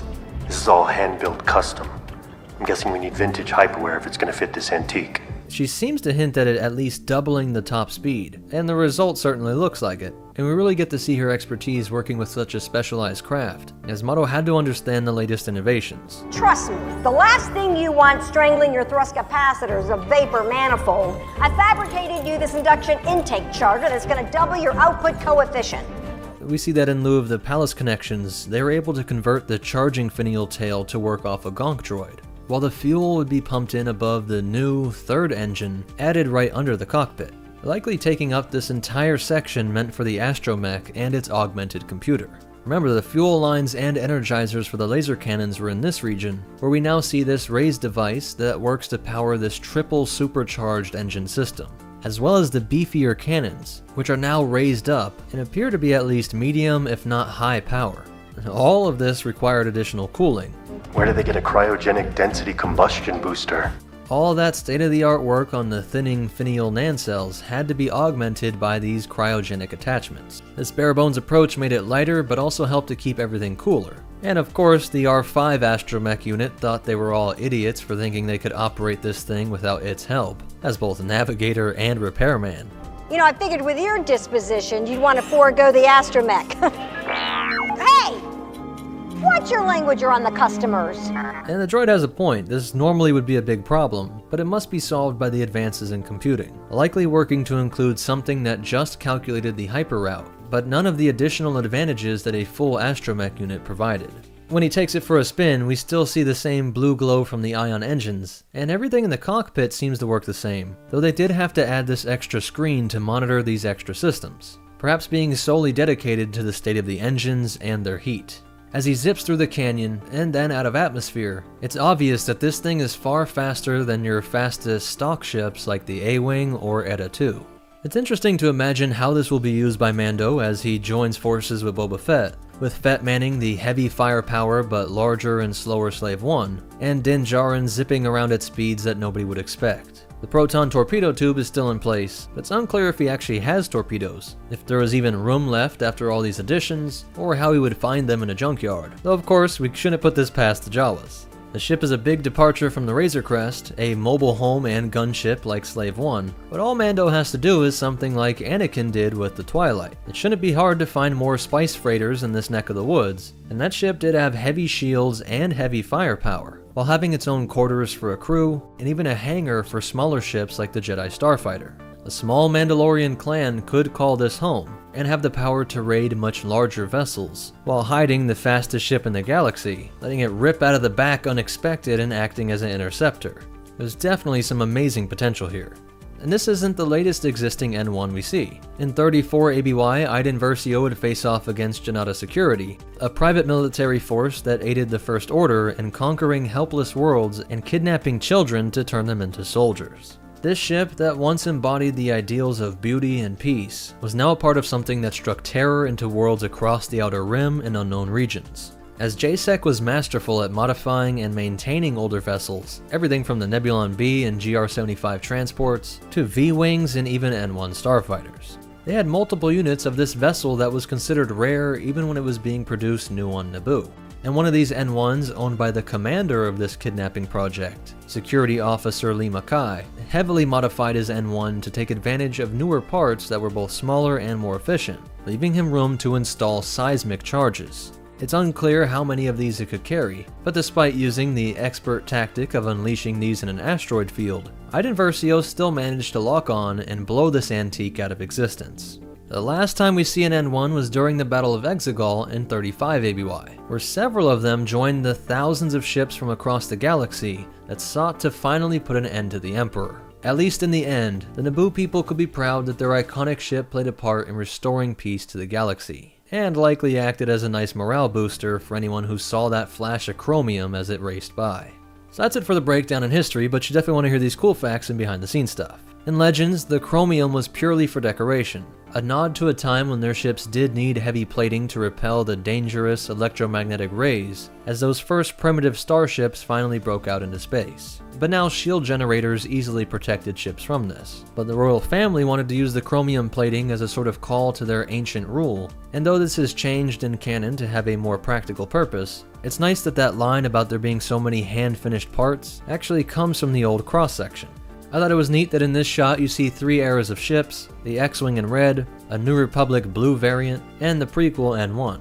The full-size prop from Episode 1 was displayed in Boston's Museum of Science in 2005, and would actually hang suspended by wires for several years. There was much hoopla around the question, how can R2 fit into this thing? If the tube is snug around his head, how do his feet fit?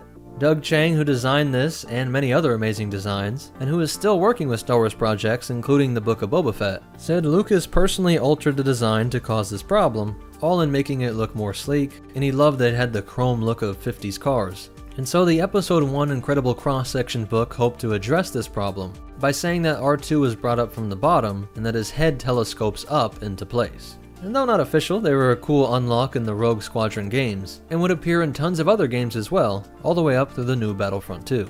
Details from this video come from the Cross-Sections books, Essential Guide to Warfare, and even the novel Darth Plagueis, which has a heavy focus on Naboo.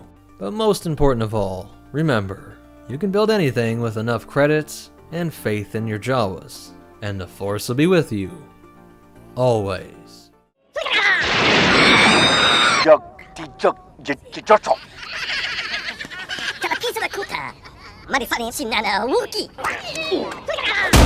What's up, MetaNerdz? This breakdown will be pulling from every source available to completely understand this fascinating species. Residing on the remote but somehow always in the news planet of Tatooine, the Jawa species, sentient and reminiscent of diminutive rodent-like creatures, can brag that their planet's name comes from their own native word for their world, Taduini, located at R6 in what was called the Slice within the Outer Rim. These beings trace their lineage back to the Kamunga, ancient inhabitants of a pre-desert Tatooine, thriving long before the emergence of the Galactic Republic. In a dramatic pre-25-200 BBY event, the Rakata from the Infinite Empire orchestrated a catastrophic orbital strike as retribution against the Kamunga's insubordination. This assault transformed Tatooine's verdant surface into a sea of fused glass. later crumbling into the iconic desert sands. It would appear that they once had a thriving technologically advanced society, but were wiped out by a much more sophisticated alien species. His arrogant people touched the stars, and this sin drew the attention of the builders. Soil became glass, grinding to sand, but the fight was long planned, and his people were safe, deep in cave homes carved from valley wall. This dramatic environmental upheaval led to the evolutionary bifurcation of the Kumunga into the towering Gorphas, ancestors of the Sand People, and the comparatively diminutive Jawas. Intriguingly, analysis of ancient stone carvings scattered across worlds, including Karelia and Coruscant, have led Imperial Archaeologist Division experts, circa 1 ABY, to speculate of an era of Jawa interstellar travel. However, this theory still remains unconfirmed, and adding to the mystery, Jawas during the Jedi Civil War portrayed themselves as unrelated to the Sand People and as aliens to Tatooine, raising questions about their origin and history, which may or may not be a strategic disassociation from their more belligerent relatives. Physically, Jawas average 1 meter in height and 30 kilograms in mass, with black skin and hair, and eyes shimmering in hues of yellow, orange, or red.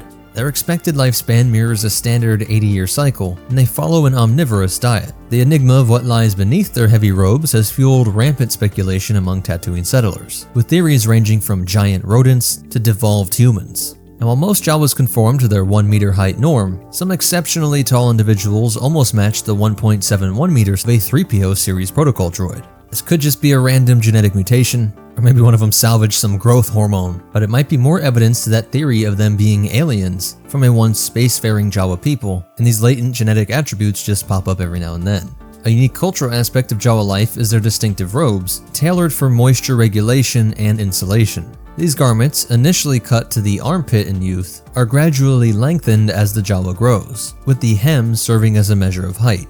An adult Jawa's robe typically measures 5 to 6 hems, as both a marker of maturity and a testament to their life journey. The notorious gangster Adwin Charu once described the Jawa's scent as musky and animalistic, likening it to a group of damp rats. So although I think we'd all love to tour a Jawa sandcrawler, you might not want to smell it. And you gotta imagine predators could pick up on that scent from miles away. Pelimoto, an observer of Jawa physiology, noting their surprisingly furry nature, in studies conducted by Boabab xenobiologists through examination of Jawa corpses and skeletal remains, revealed their gaunt, rodent-like appearance, with withered faces and those characteristic yellow eyes. And like with many other humanoid species, there's always a potential link to Rakkatan's genetic manipulations. They meticulously conceal their faces with cloth shrouds, serving multiple purposes: moisture retention, identity concealment, and body heat regulation. Embedded within these cloths are polished orange gemstones, designed to shield their sensitive eyes from Tatooine's glaring suns. Their hands, the only visible parts of their bodies, are where we can actually see some of the tufts of fur on their palms. And that scent that was overwhelmingly strong to most species is an intricate communication tool among Jawas. It conveys a wealth of information, including identity, health status, clan lineage, dietary habits, emotional state, and more. This potent odor is intensified by their practice of soaking their robes in a special moisture-retaining solution, and their aversion to water-wasting activities like bathing, which tend to attract insect swarms into their hoods. They've also evolved several crucial survival traits. They possess exceptional night vision and a robust immune system. Their normal body temperature soars to 46 degrees Celsius or 116 degrees Fahrenheit, indicative of a high metabolism and effective digestive system. This physiological setup allows them to extract maximum nutrients from their primary food source, the Huba gourd. They epitomize the essence of a communal, scavenging society, dedicating their lives to meticulously combing the deserts of Tatooine. The pursuit is the recovery of any remnant of metal, droid, or mechanical component, and there is plenty of it, a testament to the planet's long history of star travel and technological progress. The arid climate of Tatooine acts as a natural preservative, aiding their quest by keeping these relics largely intact. And while many non-Jawas view them as mere scavengers and thieves, the Jawas wear this as a badge of honor. Tika, if you're going to steal my parts and then sell them back to me, could you at least clean them first, as a courtesy? Their unspoken creed revolves around them not seeking practical utility in their scavenged finds, but envisioning potential users for them. This philosophy underpins their relentless trade endeavors, dealing with almost any entity they encounter. They possess an almost innate knack for machinery and electronics, skilled in revitalizing equipment just long enough to make it marketable. And if it breaks down, you just have repeat customers. Hey, what are you trying to push on us? Their society is structured around clan families, each with defined territories for residence and scavenging. Leadership within the clans is twofold: the male clan chief, who leads each sandcrawler, and the more influential female shaman, who oversees the clan's overall operations. Sith doctors are very curious about the source of your powers.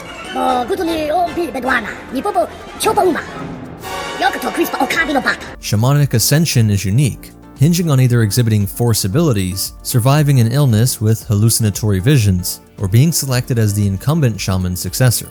Shamans, revealed for their perceived foresight and mystical powers, play a pivotal role in the clan, performing rituals and spells for protection and prosperity. Despite the patriarchal leanings of Jawa society, shamans command immense respect and do not travel with the sandcrawlers, instead residing within the clan's fortress. Hinting at two things: there's almost a Viking-like aspect here, all packing into a sandcrawler to sail the Dune Seas and hoping to find treasures to bring back home to your clan. And in a world with countless deadly predators, both beasts and blaster-wielding variants, they truly felt that the rituals and spells performed by the shaman protected them. But beyond the shamans, Jawa society generally accords little respect to females. With no power over decisions, meant to stay in the homes within the fortress, while the crux of the male's existence is scavenging and trading. Upon reaching adulthood, Jawas are assigned to their sandcrawlers to partake in the hunt of salvageable goods. Those not involved in scavenging reside in the fortress hidden deep in the desert, and where Jawa children are safely raised. These fortresses, constructed from the remnants of wrecked spacecraft, serve as bastions against sand people, crate dragons, and Tatooine's fierce sandstorms. And though it's never mentioned, we have to wonder if Jawas ever attacked rival fortresses. But what we know for sure is that peace was the norm amongst clans. Annually, just before Tatooine's storm season, an extraordinary event takes place: the Jawa Swap Meet in the Dune Sea's Great Basin. Here, sandcrawlers from various clans converge, and Jawas engage in an exchange of salvage. This gathering also serves as a platform for inter-clan activities like sharing navigational data about the ever-shifting desert terrain and arranging marriages to foster cultural and genetic diversity amongst the clans. The Jawa's ingrained scavenger instincts extend to their social norms, particularly in matrimonial matters. It's commonplace among different Jawa family clans to engage in the barter of sons and daughters for marriage, a term in Jawa'ese that translates to trading of marriage merchandise. And the norm in all clans was a public consummation of these marriages, which was not optional but expected and customary. A way of ensuring amongst all the different clans that this marriage was legit, and that the two you were looking at swapping moisture rags hopefully really would be the mother and father of whatever offspring came about. Communication within all Jawa communities is conducted in Jawa'ese, a language characterized by its high-speed variability and complexity. The language becomes even more nuanced with the incorporation of sense to add emphasis and tonal subtleties. To facilitate trade and interaction with other species, Jawas employed a simplified version of their language known as the Jawa Trade Language. It is doubtful he can be clearer. Their language is difficult even for droids. He is using a trade language to try and help.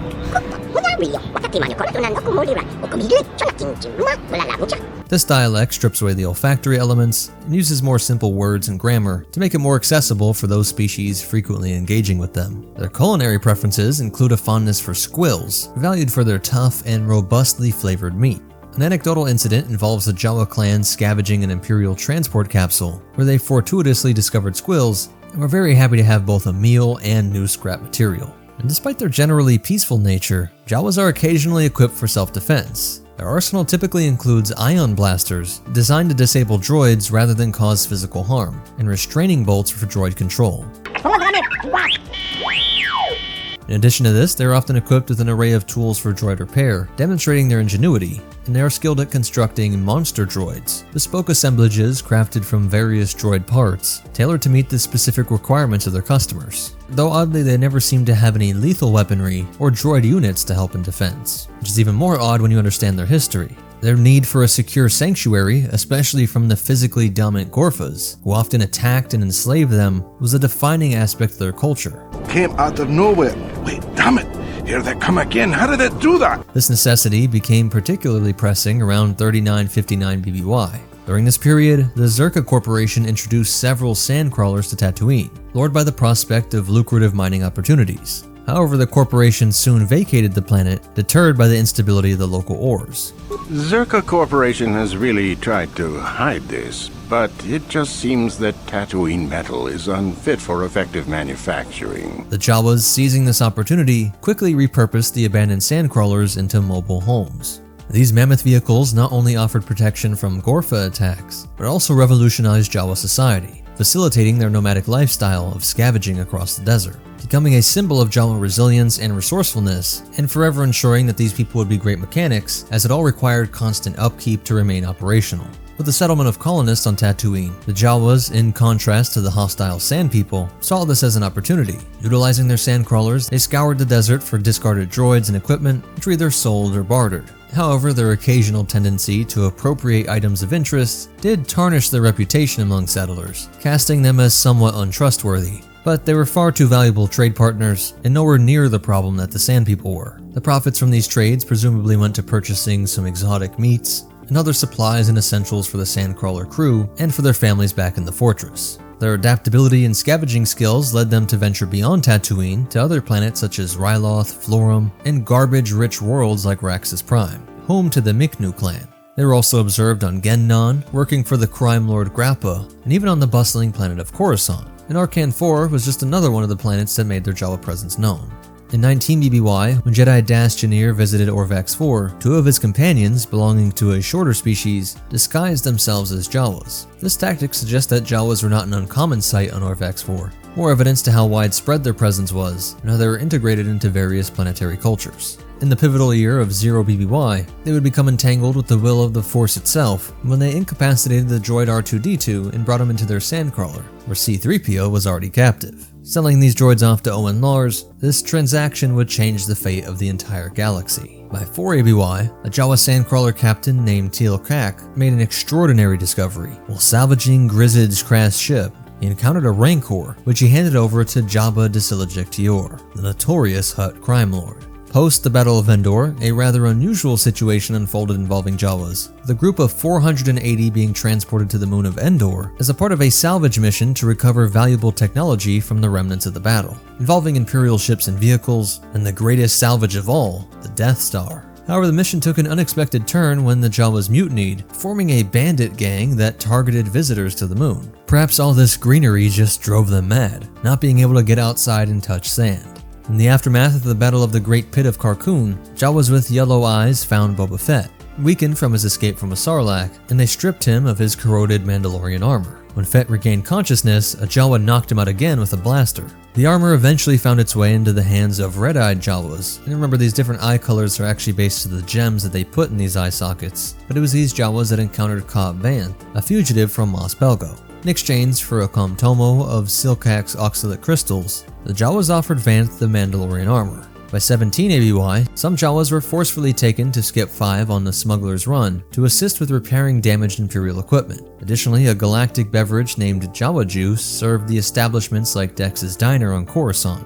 And supposedly this is where the drink became famous, although it neither originated from this diner nor was made by Jawas. And remember that emerging theory that they might have once been a spacefaring people. Perhaps the so-called off-world Jawas were just getting back to their roots. Their migration to other planets, facilitated by their great trade connections, led them to continue their scavenging practices in new environments. On Navarro, home to the Tribe, in Arvala 7, where a clan owned a sandcrawler, Jawas maintained their traditional lifestyle. It's not clear how this was moved here, if it actually came from Tatooine, or perhaps was built here, having parts ordered and or salvaged. We know they could probably build anything they wanted wherever they were, as long as they had the right parts. If not, it must have been a massive transport ship to get one off of Tatooine and across the galaxy. And on Arvala 7, Din Djarin, the Mandalorian bounty hunter, encountered these Jawas when he found his ship, the Razor Crest, partly dismantled by them. After a confrontation, and with the assistance of Kuo and Ugnaught, Djarin negotiated with the Jawas, agreeing to retrieve a Mudhorn egg in exchange for the parts of his ship. His success in this task led to the restoration of the ship's components, and what would become Djarin's signet of Clan Mudhorn. And by getting them such an exotic good, they were able to overlook the use of a war crime weapon against them.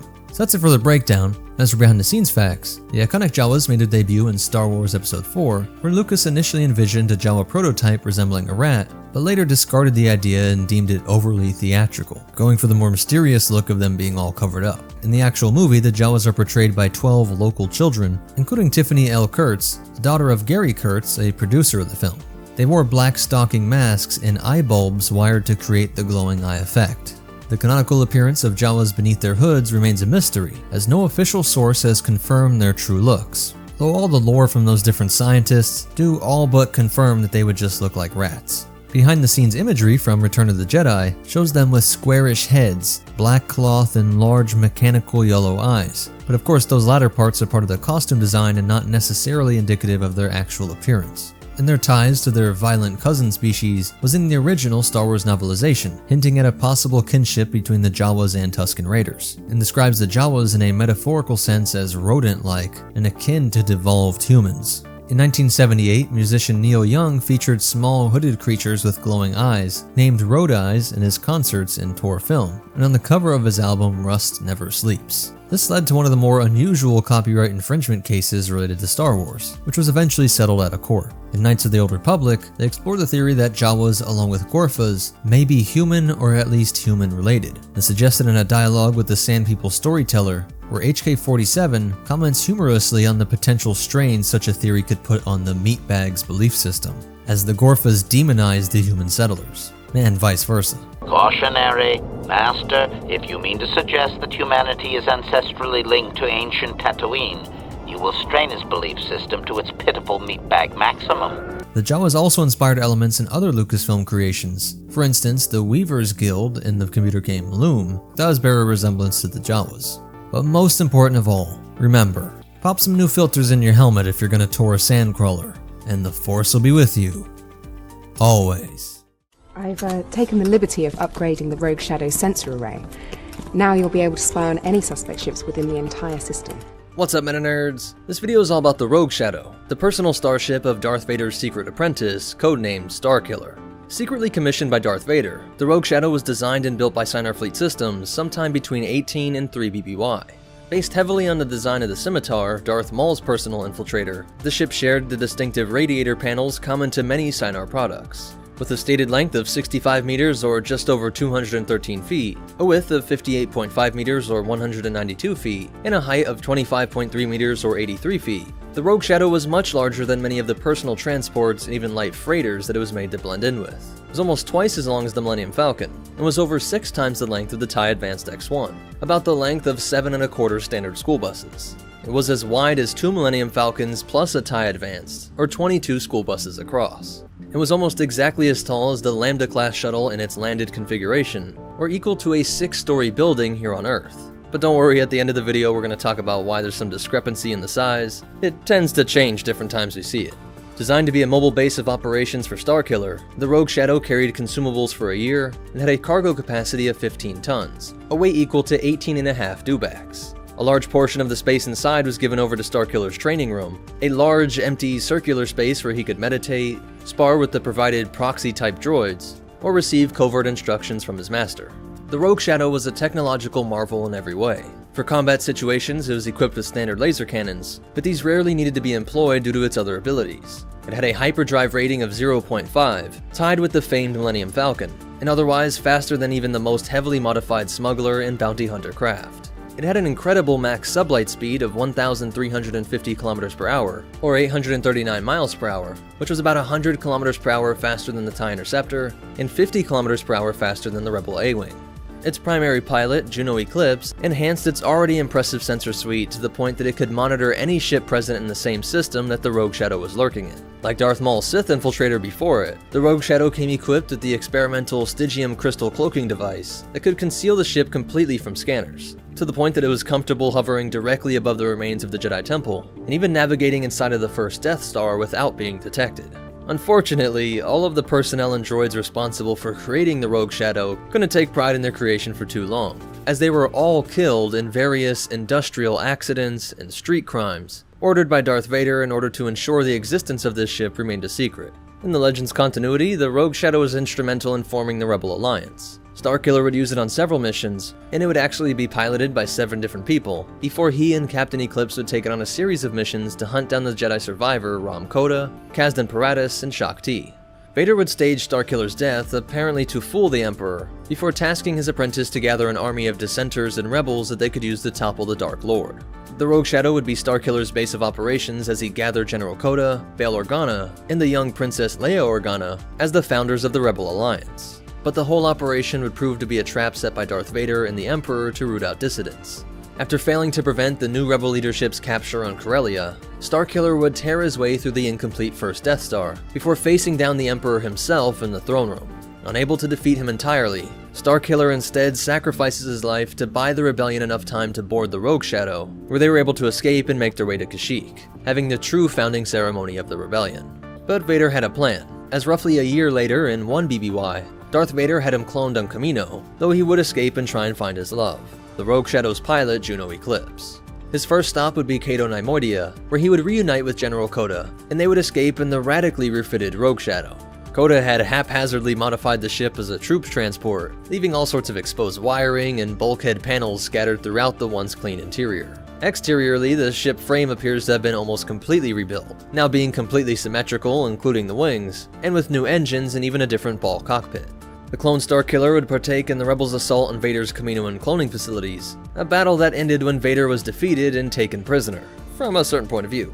In the Rogue Shadow's last known mission, a restrained Darth Vader was loaded aboard to be taken for trial, with Boba Fett Slave 1 in hot pursuit. So that's it for its history and breakdown, but you definitely want to hear these cool facts and behind-the-scenes stuff. The art and making of the Force Unleashed goes into some of the goals the designers had when making the Rogue Shadow, like how Starkiller was supposed to represent a dark, alternative version of Luke, and so the Rogue Shadow was meant to be this dark, alternative Millennium Falcon. While the official length of the Rogue Shadow comes from the Force Unleashed campaign guide, in-game its size is depicted very inconsistently. In some cutscenes it looks slightly larger than a Lambda or Sheathipede, while on Dagobah you can jump up on top of it, and it's about the size of a large starfighter. Definitely not 6 stories tall and multiples of the Falcon. Also, this smaller depiction doesn't really make sense with the enormous training room it's supposed to have, and so maybe we can just say it's some sort of TARDIS, being bigger on the inside. Remember, most private contractors working for a Dark Lord never make it to retirement, and the Force will be with you, always. The latest vessel from Lothal's Imperial shipyards, the Sinar Systems Advanced TIE Starfighter. What's up, MetaNerdz? This video is going to be a complete breakdown of the Grand Inquisitor's TIE Advanced V1 prototype. All TIEs are built by Sinar Fleet Systems, and this version was directly based off the Scimitar, used most famously by Darth Maul. And similarly, this V1 was used by the third in line to the Sith Master, as Darth Plagueis was the one that recommended Palpatine give it to his assassin, Maul, like how the Grand Inquisitor was beneath Vader, with the latter using the TIE Advanced X1, also a prototype. The TIE Fighter would completely replace the ARC-170 and ETA-2 by around 5 years after the war, the year 14 BBY, and by 5 BBY, the V1 was officially introduced to the public during the Empire Day celebration on Lothal, celebrating the day that the Clone Wars ended and the Empire began. Pretty, isn't it? Yeah, I almost feel bad about blowing it up. While this particular one was destroyed by the rebel group, the Spectres, the Grand Inquisitor had been using one for some time by now. One of the most obvious differences is the wing shape and this folding feature. These solar energy collectors folding down serve the practical purpose of lowering the cockpit to allow the pilot to more comfortably enter, removing the need for the usual infrastructure you see with TIE hangars, which best case in capital ships took the form of catwalks from which the TIEs would hang, so the pilot could just drop in that top hatch. And they would build things like this in some bases on planets, or like we see with the First Order, they had these stackable racks and all of them were accessed by stairs on the side, while at the very most minimal you would have to have these movable stairs. So bringing that cockpit down is actually pretty practical for an Inquisitor, who's often going to a lot of remote areas on their own. And it made it only about 4 meters tall when folded, like the X1, which is less than half the size of a standard TIE. And even unfolded it was 3 meters shorter, at 5.7 meters or 18 feet 8 inches. The cost was 150,000 credits, making it 2.5 times the cost of a standard TIE, and 10k less than the TIE Advanced X1, while being equal to an X-Wing. It's crazy to think of, but the Scimitar was 55 million credits, but that's really comparing Banthas and Ewoks. That cost is due to its acceleration, hyperdrive, weaponry, and of course the cloaking.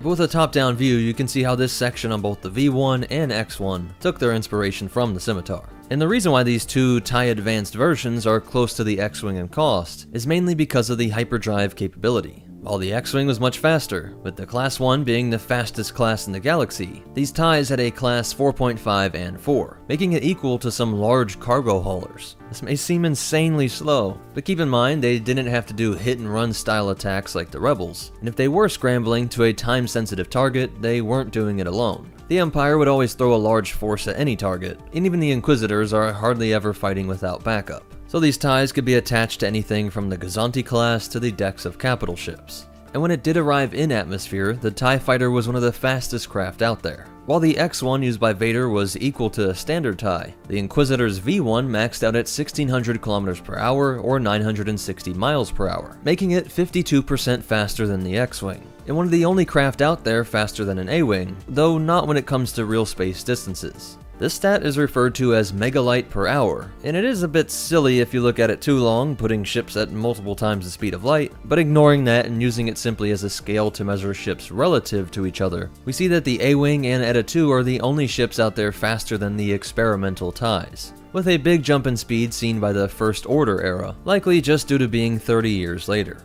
Now this is all powered by twin-ion engines, and would have likely looked a lot like your standard TIE underneath those Durasteel panels, with Tabana gas getting ionized for the engines, and these massive power generators energizing the two LS 9.1 laser cannons. But what is most impressive are the variable munition launchers, which was used by the Grand Inquisitor to track vessels by running with an XX-23S thread tracker, which was powerful enough to transmit out of hyperspace. And this is the same model that would be used to track the Millennium Falcon to Yavin 4. You're sure the homing beacon is secure aboard their ship? The V1 could be outfitted with missiles, which themselves could be a variety of missile types or mixed in with trackers for a total of 20 projectiles. The X1 also had a launcher, and this combo really helped close the gap between the greater power of the old ARC-170s and the now enemy X-Wings. And in the same vein was the inclusion of a shield generator. The standard TIE was known for being disposable, the military philosophy of putting citizens to good use as cannon fodder, having overwhelming forces, and tying the economy to military production. To the point that the pilots knew that even if they ejected and survived, it wouldn't be for long as they were left for dead out in space. This TIE also had an ejection seat, but it adds onboard life support systems, so the pilot wasn't required to wear this whole oxygen system. The Inquisitor does wear his helmet, but this appears to be for augmented reality displays, because he takes it off when the target escapes, and when this gets commandeered we see that it's not necessary. And in this same fight with the Ghost, as we saw with its great speed, it isn't that the TIEs couldn't overtake it, but that they only had forward-facing weapons, and hoped to overwhelm their shields. Open fire! The shields will not hold indefinitely. This problem was addressed by the First Order TIE, placing a rear gunner with these extra cannons, and this is why something like the Ghost was so hard to take down, with turrets and even the detachable Phantom, and was why the ARC-170 was necessary for the swarms of droid fighters. When they do get some hits in rapid succession, not that this is unique to the TIE's weaponry, but we do get a good look at how droids connected to a ship for purposes like in this case manning the cannons. The jolt of electricity that is absorbed by the ship when incoming energy bolts start breaking through the shield and dispersing over the armor and then into the ship do a serious number on that connected droid, and moments later we see just how bad it was. Chop us down!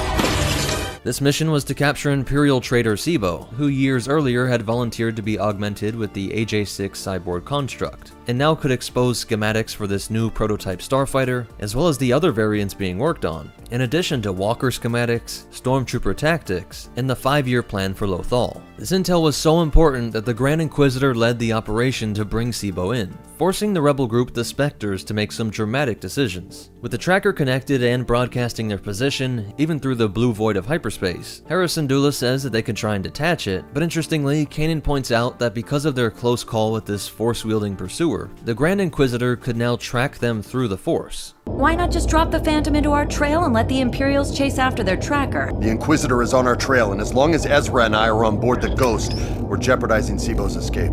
This is something we don't see depicted a lot, but it is one of the most dangerous aspects of being a Jedi survivor. And a dark, twisted part of Palpatine's plan is that even if they're not captured, merely knowing that they were hunted pushed so many survivors to choose to detach themselves from the Force. Combine this with knowing that heroics would attract attention, and you can see how the Inquisitorius removed the effect of the Jedi even if they hadn't killed them all. So to pull them off the trail, the Jedi hop in the detachable Phantom and perform a risky mid-hyper route ejection. As soon as it separates, it instantly starts to get pulled through the fabric of space-time and tumbles into real space. The abandoned old base is actually Fort Anaxis, the site of one of the largest final battles of the Clone Wars, and once inside of the hangar, we see just how hard it was to remove the tracker, eventually separating it and chucking it into the old LAAT gunship wreckage. The Empire always erred on the side of overkill, and the Grand Inquisitor arrived via Lambda transport with a squadron of troopers. The battle was intense, and the Jedi would have surely lost if it wasn't for Ezra's bond with the Furnox. You're not going near it! I believe I am. This brought them the chance to flee, and later that year, after they defeated the Grand Inquisitor, the duo would steal the prototype. The Inquisitor's tied! Well, we know he's not gonna use it. You know what, kid? You worry me sometimes. And they would use its superior speed to catch up to Hera in her stolen tie, blasting away several Imperial fighters before docking with their Gazanti to make the jump to safety. The ship's ultimate fate was to be disassembled and analyzed by the Rebel Alliance, looking for weaknesses in this ship and ties in general, with General Antok Merrick stating that Captain Heranar and his crew had a, quote, merry time taking the ship apart. Despite this loss, Imperial Command was evidently impressed by the ship's performance, going from prototype to the official tie of the Inquisitorius, used later by the 5th brother, 7th sister, and 8th brother, the latter having his hijacked by Chopper on Malachor, and then Maul would take it to leave Malachor. 3 years after this, in the same year as the Battle of Yavin, Year 0, we get our last appearance of the V-1 during the Battle of Fostar Haven. Lyndon Javes led Helix Squadron during an operation overseen by Ray Sloan, and under the orders of Wilf Tarkin, to hunt down the survivors of the destruction of Alderaan. A convoy of refugees was to be destroyed on sight, but this evil pushed Javes to defect, using the variable munitions launcher to hit his wingmates with ion torpedoes, allowing the convoy to escape, while he would join forces with Echo Squadron when they arrived to escort these Alderaanians. Of course, the sister ship, the TIE Advanced X-1, would continue to be used by Darth Vader during the Galactic Civil War. So that's it for the breakdown. And as for behind the scenes facts, this ship was brought into canon via Rebels, but was based on the TIE Advanced prototype of Legends, mentioned in the Imperial Handbook. There were no visual depictions, but it described the predecessor of the Advanced X-1 as being sleeker, a smaller silhouette, and having a compact wing panel configuration. It was also said to have been designed by Vader working along with Wraith Sinar, Sinar being the one who designed all the other TIEs and the Scimitar. And these were to be given out to the Inquisitors and Dark Side Adepts. Canon stats mentioned come from the TIE Fighter Owner's Workshop Manual, with additional info coming from Ultimate Star Wars, the Rebel Files, and Dawn of Rebellion, while that game shown is Star Wars Squadrons. But most important of all, remember, never hit that eject button, and the Force will be with you, always.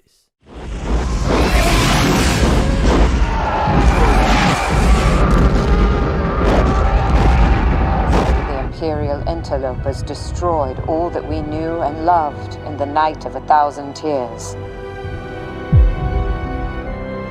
What's up, MetaNerds? In this video, we'll be using every source available to fully understand the infamous primary bomber of the Empire. The TIE SA, for Surface Assault, was one of the principal triad of TIE craft serving the Galactic Empire, two cousins being the TIE Fighter and TIE Interceptor. Designed from its inception as a dedicated bomber variant, the TIE Bomber featured an internal ordnance bay capable of carrying a vast range of munitions for surface and space targets, details which we'll get to in a bit. Navy, Army, and Stormtrooper forces could all call upon the TIE Bomber to provide devastating fire support to any target in any environment.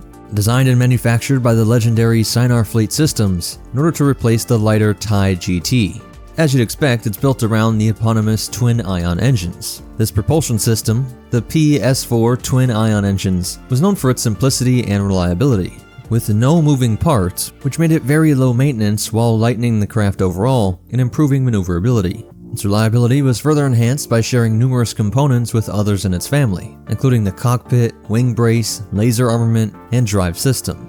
Unlike complex, high-technology craft like the Rebel X-Wing, TIEs were usually combat-ready at a moment's notice. There was also no hyperdrive or dedicated shields, two of the most complex and expensive components for any craft, but this lightened the logistical and monetary strain on this series. On the other hand, it made the TIE Bombers dependent on a mothership to bring them in between systems. But that's not really an issue, as the Imperial flag reigned across the galaxy. The bombers did not even include landing gear, just another component meant to lighten the craft and extend its range. Instead, they would be typically docked in suspended gantries, with their pilots boarding through a dorsal hatch. And for maintenance and servicing, the bombers would be cycling through moving launch racks to a separate space where they would be refilled and rearmed, before being moved combat-ready back into the flight bay. And while they were structurally capable of sitting on their wings, this would strain the craft's frame. And Imperial pilots were conditioned to rely on specialized facilities, which also had the psychological effect of making sure they didn't feel independent. But all these cost and weight-saving measures did lead to many disadvantages. Without a hyperdrive, the TIE bomber could not be used to conduct out-of-system strikes. Without shields, the bomber was punishing to fly, as one mistake could leave the craft crippled or destroyed by an enemy fighter. But of course, Synar's design bore fruit in the area where it was intended, increasing maneuverability. The TIE bomber boasted a stunningly impressive rating of 86 DPF, making it 45% more agile than its counterpart, the BTLB Y-Wing, and only 14% slower than the viciously nimble TIE Interceptor. Perhaps most impressively, the TIE SA was 15% more agile than the X-Wing, enabling it to theoretically outmaneuver the queen of Rebel fighter craft. And speed-wise, the TIE bomber performed adeptly with a maximum speed of 80 megalights, identical to its Y-Wing counterpart, and not too far behind the 100 megalight speed of the TIE fighter and X-Wing.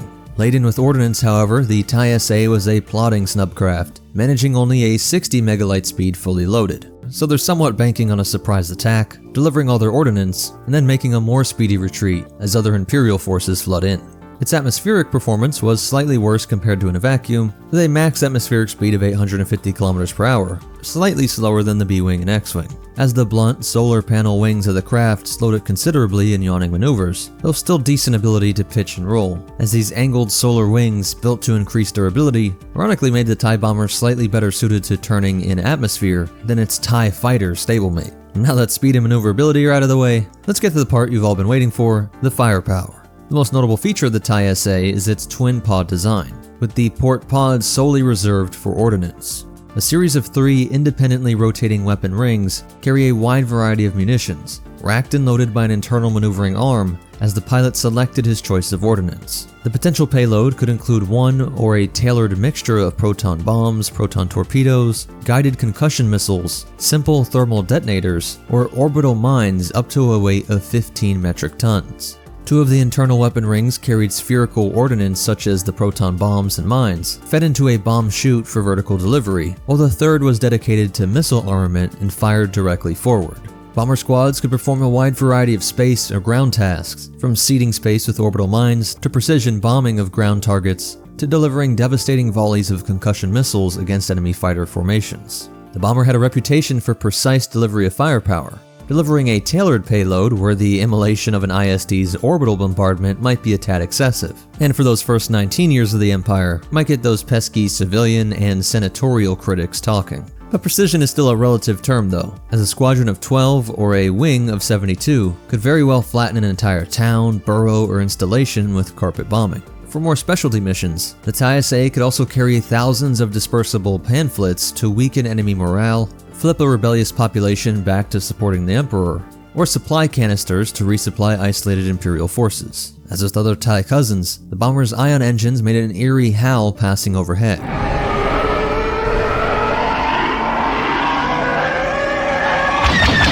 A sound of hope for Imperial troopers, and a terrifying banshee call for rebels. In the heavily jammed electronic battle scene in the galaxy far, far away, electronic warfare systems were crucial for the success of the TIE bomber, and it came well equipped with a dedicated EMP generator mounted between the twin pods and used to short out a target's defensive electronic systems. This, coupled with a SFS TS-7B targeting computer, ensured that launched missiles and bombs reached their target. For ground strike missions, the TIE SA's Nordoxicom bomb site ensured reasonable precision, whether from close runs or high altitude. For self-defense, the TIE SA also carried a pair of SFS LS-1 laser cannons mounted on the chin of the pilot pod, identical to those carried aboard the TIE fighters. And so even though it was a bit slower overall, those laser cannons could still be equally deadly against unlucky rebel flyers. But of course, relative to the fighter or interceptor, those were rarely used, as they were forward fixed, and so most of the time it was better to just try and escape, not turn around and engage the forces that were following you after your bombing. Most would just try and get back to their carrier as quick as possible. Later TIE variants intended for bombings like the TIE Aggressor would include a turret similar to the Y-Wing, to at least offer some protection to its aft quarter. The TIE line has an infamous reputation for fragility, but in the case of the TIE SA, a variety of design features led to an increased, although frankly still not too good, durability. The entire craft was bulkier and reinforced not only to handle a heavy bomb load, but also to absorb the backblast of their own detonating munitions. Like others in the line, the TIE bomber's hull was made with titanium alloy, reinforced with quadanium steel armor. Its hull was rated as 3 times more durable than that of the standard TIE, although it was somewhat weaker than the Y or X-Wings. Unlike most other TIE variants, the bombers actually included life support for its pilot, although they still wore the complete flight suit as a matter of course in case of damage or destruction. While these features increased survivability, the TIE SA pilot really could only expect to survive when ejecting in atmosphere. Its relative slowness compared to the rest of the TIE line, combined with its lack of shields, made it easy prey alone. The X-Wing pilots referring to the unfortunate craft as dupes. An Imperial doctrine called for TIE squadrons to be escorted by other fighters and interceptors. But of course the bomber squadrons were the ones most targeted, and they suffered significant casualties in the face of determined resistance. Its chief asset, its maneuverability, could only be used if the bombers broke off their straight-line attack runs, which in essence would mean that the TIEs failed their mission even if the crafts themselves survived. Due to this disincentivation and the strict discipline of Imperial pilots, the TIE SA rarely got to showcase the impressive agility that, in theory, was the craft's most survivable feature. The TIE SA hull would be used to spawn a number of sub-variants, the most directly related of which is the TIE boarding shuttle. This model replaced the munitions in the starboard pod, with seating for a dozen personnel for boarding operations. Other variants included the triple pod TIE Heavy Bomber and quadruple pod TIE Punisher. And during the grinding Rebel reconquest of the galaxy, this bomber became increasingly outdated, moving from a serviceable if somewhat unprotected bomber to a nearly obsolete and vulnerable craft. Designs such as the Scimitar Assault Bomber, approved by Grand Admiral Thrawn, would remedy the situation, keeping the TIE line viable and lethal. And stay tuned as we expect to have all these variants get their own video in the future. And unlike some craft, the TIE Bomber is virtually identical in legends and canon sources. In fleet engagements, TIE Bombers served a crucial role as part of an Imperial commander's arsenal. Typical complement of Imperial Star Destroyers would include 72 TIEs, split across 6 squadrons. 1 squadron of which would be TIE SAs. Battle TIE Bombers could deliver firepower beyond the reach of ISD turbolasers, or supplement the ship's assault at close range with ion or proton torpedoes. The ISD was also vulnerable to attacks in its rear quarter, with most of its heavy guns positioned to fire forward or in broadsides. TIE Bombers filled this gap, keeping pesky Rebel frigates or other warships from getting into such a position. As mentioned before, it could also be used for precise ground strikes, especially where the ISDs did not have a direct line of sight, such as on the far side of moons, or in Rebel bases tucked away in hard-to-reach canyons, or other similar features. Among the TIE Bombers' key moments in history, they hunted for the Millennium Falcon after the evacuation of Hoth, bombing the asteroid the freighter was hiding in an attempt to flush the wily smuggler out into the open, and fulfilled their more expected role in the famous off-screen battle, bombing the Rebel base on Yavin 4 after the destruction of the first Death Star, inflicting serious damage in a small retribution for the major humiliation the Rebels had caused. They also shredded the X7 factory station, responsible for manufacturing the TIE Defenders of the rogue Grand Admiral Zarin, and perhaps most infamously, were used to deadly effect on the Mandalorian homeworld, reducing the capital of the most proud fighters in the galaxy to ash and rubble, and of course used extensively throughout the Galactic Civil War and beyond. As for its size, it was a chunky but compact boy, coming in smaller than both the TIE Fighter and TIE Interceptor. If one of these landed on Earth, it'd be about as long as an adult Malaysian reticulating python, or 2 medium sedans, and about as wide as a bowling lane is long. And Shaq's Illuminati clone standby could stand on his shoulders and just about touch the top of that wing, or a bit taller than both a Vulture droid and Tri-Fighter. That's it for its breakdown, but as for some cool facts and behind the scenes stuff, the bomber was actually designed for A New Hope, but it didn't make its way onto screen until Empire Strikes Back, with the TIE Shuttle compatriot first appearing in the cross-section of the Imperial Star Destroyer Devastator. The TIE has been an ever-popular model for LEGO sets, with several coming out over the years. And if you want to try it yourself, be sure to check out Empire at War and its mods, such as Thrawn's Revenge, as you could command the TIE SA, TIE Heavy Bomber, Punisher, and Scimitar. Funny enough, the power plant listed for the TIE Bomber, which I specifically didn't mention until here, is the same IA-2B reactor which propels Imperial Star Destroyers. And so while it's possible Sinar used the same name for 2 different types of reactors, it's more likely that this is just a continuity error. So what do you think? Were you surprised at some of the features of the TIE Bomber? Or do you still think the Rebels were right in just calling them dupes? But most important of all, remember, when you hear that TIE Bomber howl, it's already too late to change your allegiance. so hopefully the Force will be with you, always. What's up, MetaNerds? This video is all about the Empire's cloaked TIE fighter variant, the TIE Phantom. In a way, this is the TIE series coming back to its roots, as the entire line was inspired by the Scimitar. Sinar Design Systems produced the cloak ship used by Darth Maul, and CEO Wraith Sinar decided to try and make a mass-produced series of fighters with twin-ion engines. These TIE fighters would be picked up by Palpatine and became the main fighter for the new Empire. Over the years, it would spawn a ton of variants, but it wasn't until after the Battle of Yavin that Imperial engineers decided to try and reintroduce stealth tech into a Sinar design. The body of this ship would be based on the V-38 assault fighter, which is why it doesn't have the eyeball cockpit that is found in nearly every other TIE variant. Grand Admiral Mardio Batch was selected by Palpatine to lead this project, due to the fact that Batch was an obscure military leader with no political connections, perfect for developing a secret fighter. The first candidate was Hybridium, a type of cloaking crystal that was much more abundant than the rare Stygium. On the Outer Rim moon Imdar Alpha, their research station was working endlessly to try and solve the problem of double blindness caused by the Hybridium version of cloaking. They could get the Phantom prototypes to cloak just fine, but then the pilots inside couldn't see out, or even detect anything outside of the cloak.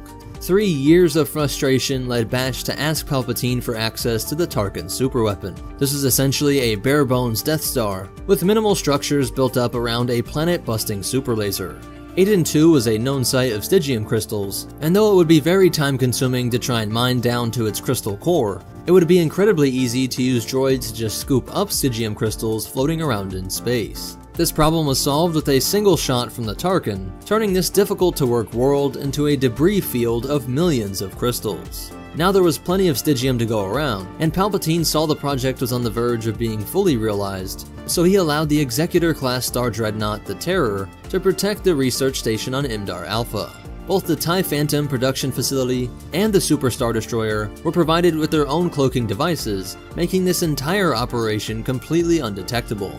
Final production cost of the TIE Phantom was 365,000 credits apiece, more than 6 times the cost of a standard TIE, and even more expensive than the TIE Defender. But for that price, you really do get it all. It had a Class 1 hyperdrive, tied with or beating most ships in the galaxy, and even a deflector shield. Its top atmospheric speed of 1,490 km per hour, or 926 miles per hour, is a bit slower than the TIE Defender, but beats out each of the Rebel starfighters, even the speedy little A-Wing. It also had more than twice the firepower of the TIE fighter, with 5 laser cannons, 2 on the body, and 1 on each of its 3 wings.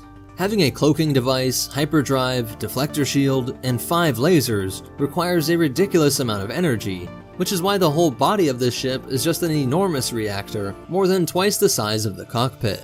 This is also why there are so many large heat radiators and exhausts located on the front, sides, and rear. That being said, when it was cloaked, you couldn't use any of those other features, and it even reduced the speed. To help this a little, there were automatic systems that would disengage the cloaking when the pilot opened fire, and then pop back up as soon as they stopped. But perhaps most important for keeping this thing a secret was a self-destruct mechanism that would keep it from falling into the hands of rebels. And to run this thing, it required a 2-man crew, 1 pilot, and 1 gunner. Now when it came to debuting this ship, the Empire chose a pretty clever location. The Dryden Nebula was one of the spookiest places in the galaxy. In the 3rd year of the Clone Wars, Separatist and Republic forces fought a month-long battle over a Stygium mine. The Battle of Dryden was ended by a surprise attack from Hutt and Black Sun forces that mopped up all the survivors on the CIS and Republic sides. This was considered the only battle in the entire Clone Wars in which every Separatist and Republic combatant were killed. The criminals did a great job covering their tracks, and spreading rumors that that part of the galaxy had ghost ships. Supernatural lore gave rise to the name the Dryden Triangle, where these apparitions were said to appear. Many thought these were just silly stories, so the Empire conducted test flights in this area and attacked any rebels passing through. If any were to survive the attacks and tell their friends about a disappearing Imperial ship, they might just discount it as some crazy ghost story. Then trials were coordinated by an Imperial Nebulon B escort frigate, the Mephitis, which led an attack on a series of rebel patrols, but one of these runs was caught on a flight recorder. The rebellion now had proof that there were more to these stories, and then further information was gained on the location of this stealth ship's fuel source.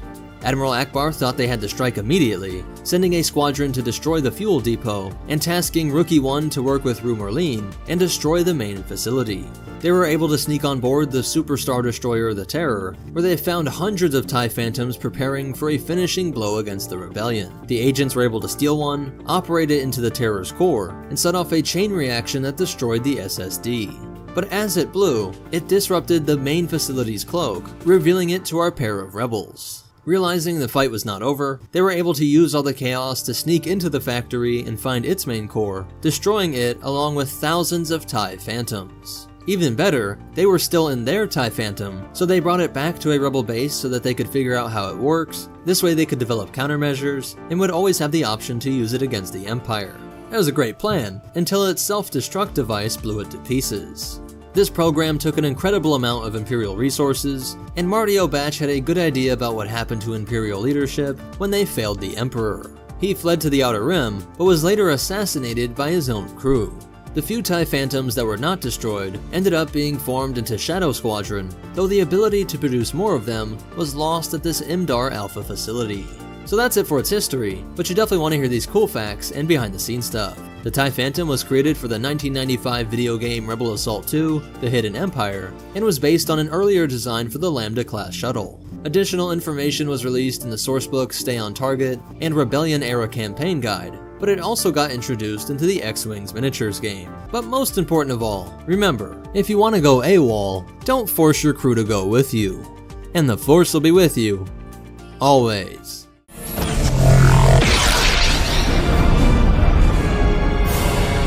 That's impossible.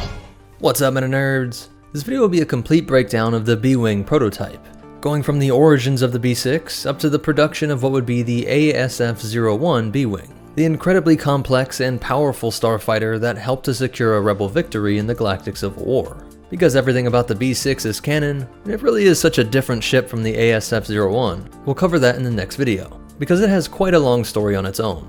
But if you truly want to understand the B-Wing, you have to know its origins, so let's go back to 4 years before the Battle of Yavin. The Rebel Alliance was still not officially organized, just a bunch of rebel cells spread throughout the galaxy, but starting to coalesce under the leadership of Bail Organa and Ahsoka Tano. Phoenix Cell was one of the most notable of these groups, who often worked directly with the Clone Wars veterans Rex and Ahsoka. The cell was trying to break an Imperial blockade on the planet Ibar, after getting reports from the citizens that the imps were attempting to starve the unruly population. The first attempt to deliver supplies was repelled, resulting in the loss of a CR-90. They needed something new, something more powerful to punch through the Imperial fleet, but these ships were all the Rebellion had at this time.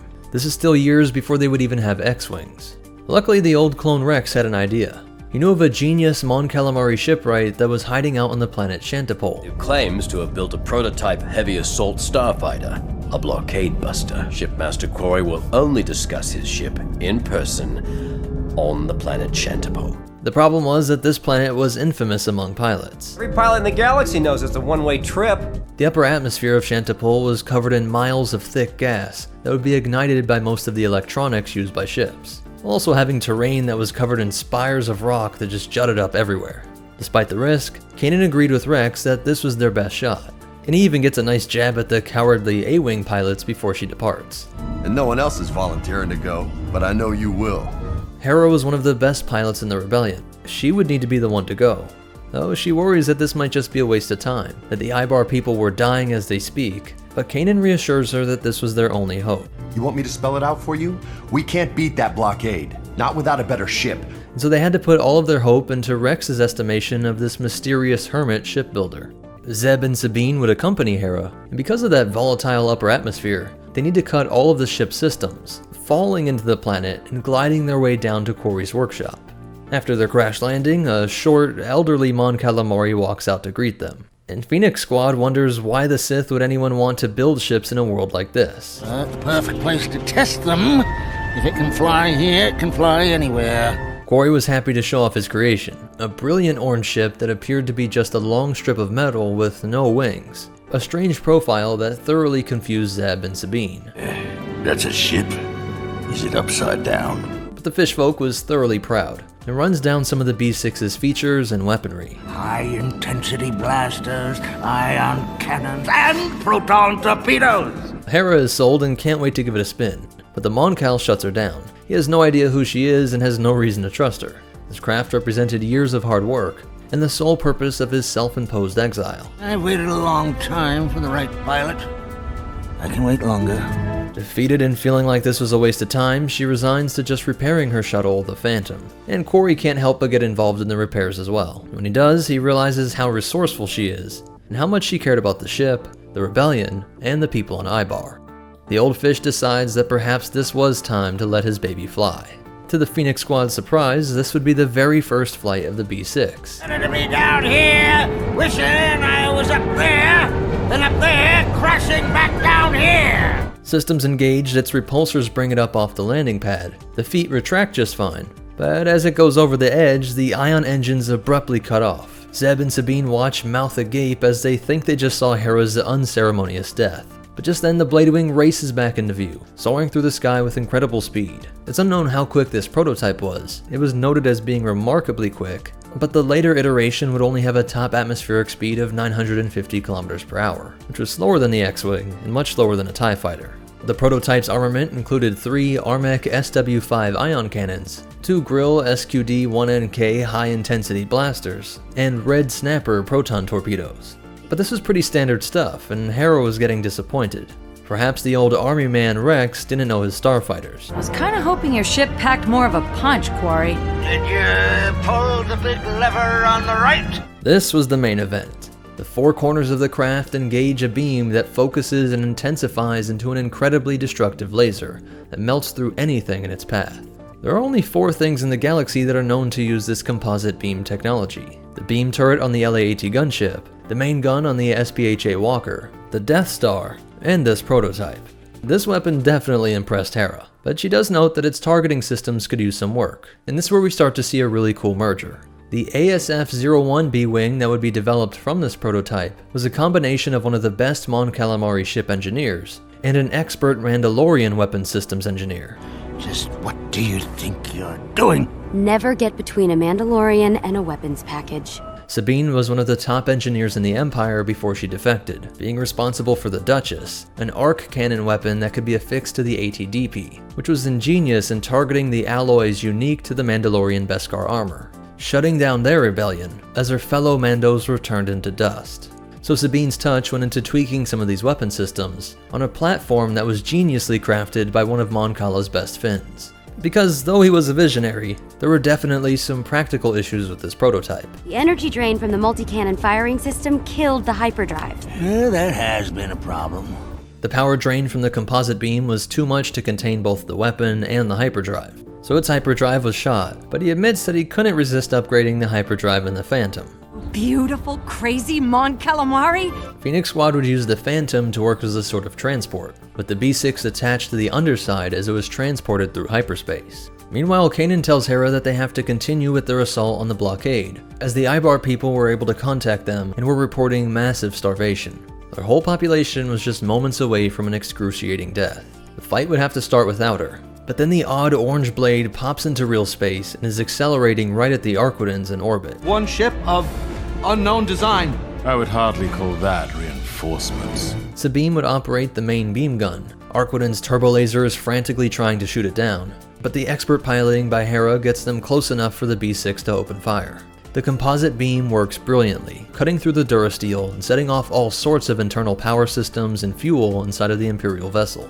Agent Kallus watches from his bridge in horror, as this weapon gives the rebels a lane to push down to the mountainous regions of Ibar, where the supplies are delivered by the Ghost. On its very first mission, the B-6 was so powerful that all Kallus could do was utter the word impossible, and Quarry is happy to see his creation was in such good hands. The rebels would make their jump through hyperspace, and Phoenix leader Jun Sato gives even more good news. It seems Senator Organa has found a shipwork sympathetic to our cause, and willing to manufacture more of these B-Wings in secret. Under my supervision, of course. This mission also earns Hera a promotion. She's now Phoenix leader and becomes Captain Hera. So this ship had one of the most impressive introductions to the galaxy of any vessel in history, but it would take a lot of work to turn it into the B-Wing we all know and love. The sympathetic shipworks Organa had been in contact with were slain in Corpul. The company was run by the sentient insectoid species known as the Verpine, and as a general rule, the further your species was from looking human, the worse the Empire treated you. They had been the creators of the Republic's Praxis turbospeeder, and most notably the V-19 Torrent starfighter. And although these bugs helped fight off the CIS in the Clone Wars, they ended up like so many other companies that watched as the Empire slowly took over control of all of the means of production, and then shifted almost all of their work to Kuat drive yards and Sinar fleet systems. Bail Organa was able to get them to stick out their insectoid necks for the rebellion, pointing out to them that this prototype used a lot of slain and corporal parts, and that by using their facility to mass produce the B-Wings, they could overthrow these human-centered tyrants, along with the promise of lucrative future New Republic contracts. Quarry would go with them to work on Project Shantipole, and Sabine visited the shipyards as well. An interesting note is that the Verpine species were incredibly rare, only found in their colonies on a remote asteroid field, and we have quotes from Sabine describing the species in her sketchbook, while the Rebel manual mentions that she worked with Quarry to redesign the weapons package. This Mandalorian advanced weapons engineer actively took a role in its redesign, but also with input from Rebel leadership, who pointed out that a power and fuel-guzzling fighter was not ideal for a small rebellion, a rebellion that was always suffering from limited resources, with the manual mentioning that if the prototype was mass-produced as it was, it would, quote, present technical as well as financial challenges. So let's call it here so that this video can be the complete story of the B6 prototype, and the rest of the story of the B-Wing, how it became the most powerful yet insanely complicated starship and bomber of the era, and a full breakdown of its stats and cross-section will all be in the next video.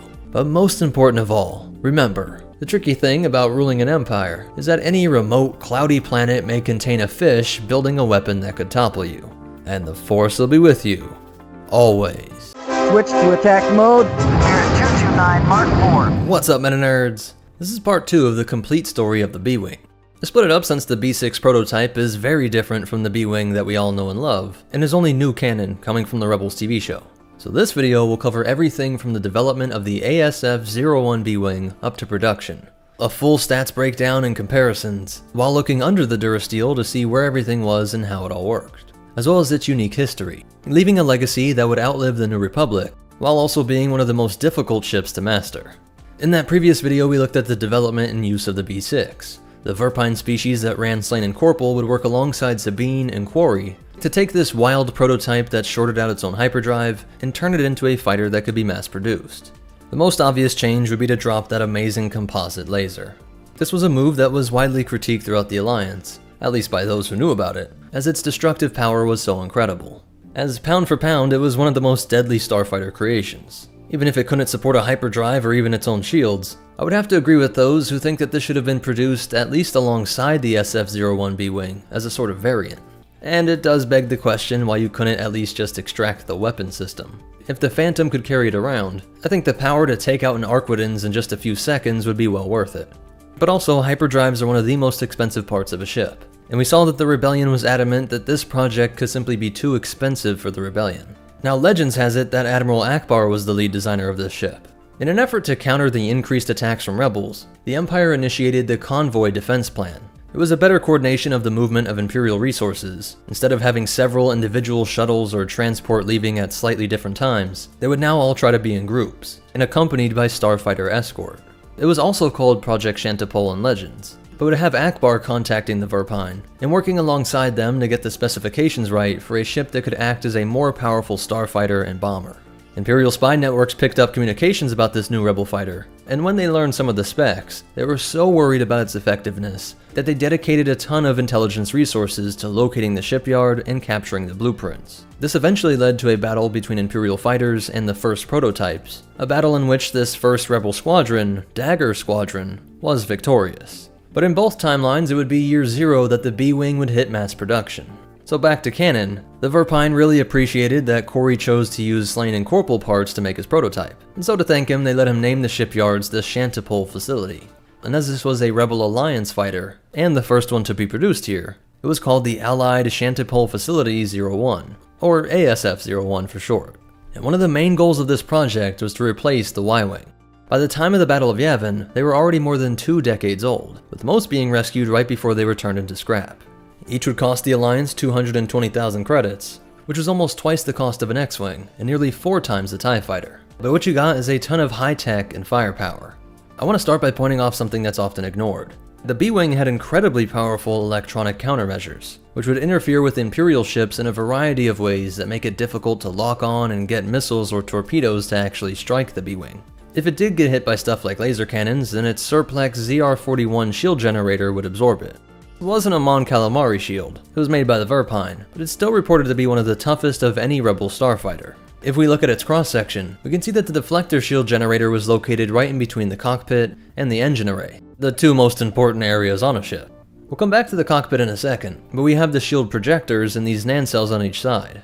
This whole area was the engine unit, containing the hyperdrive array here, and the 4 main thrust nozzles over here. This was powered by a single engine, but that would exit through each of the nozzles in varying amounts for thrust vectoring. While this area would house the cooling system intake, but also the retro thrust nozzles that were important for slowing down in space, adding to that whole thrust vectoring idea to give it better maneuvering.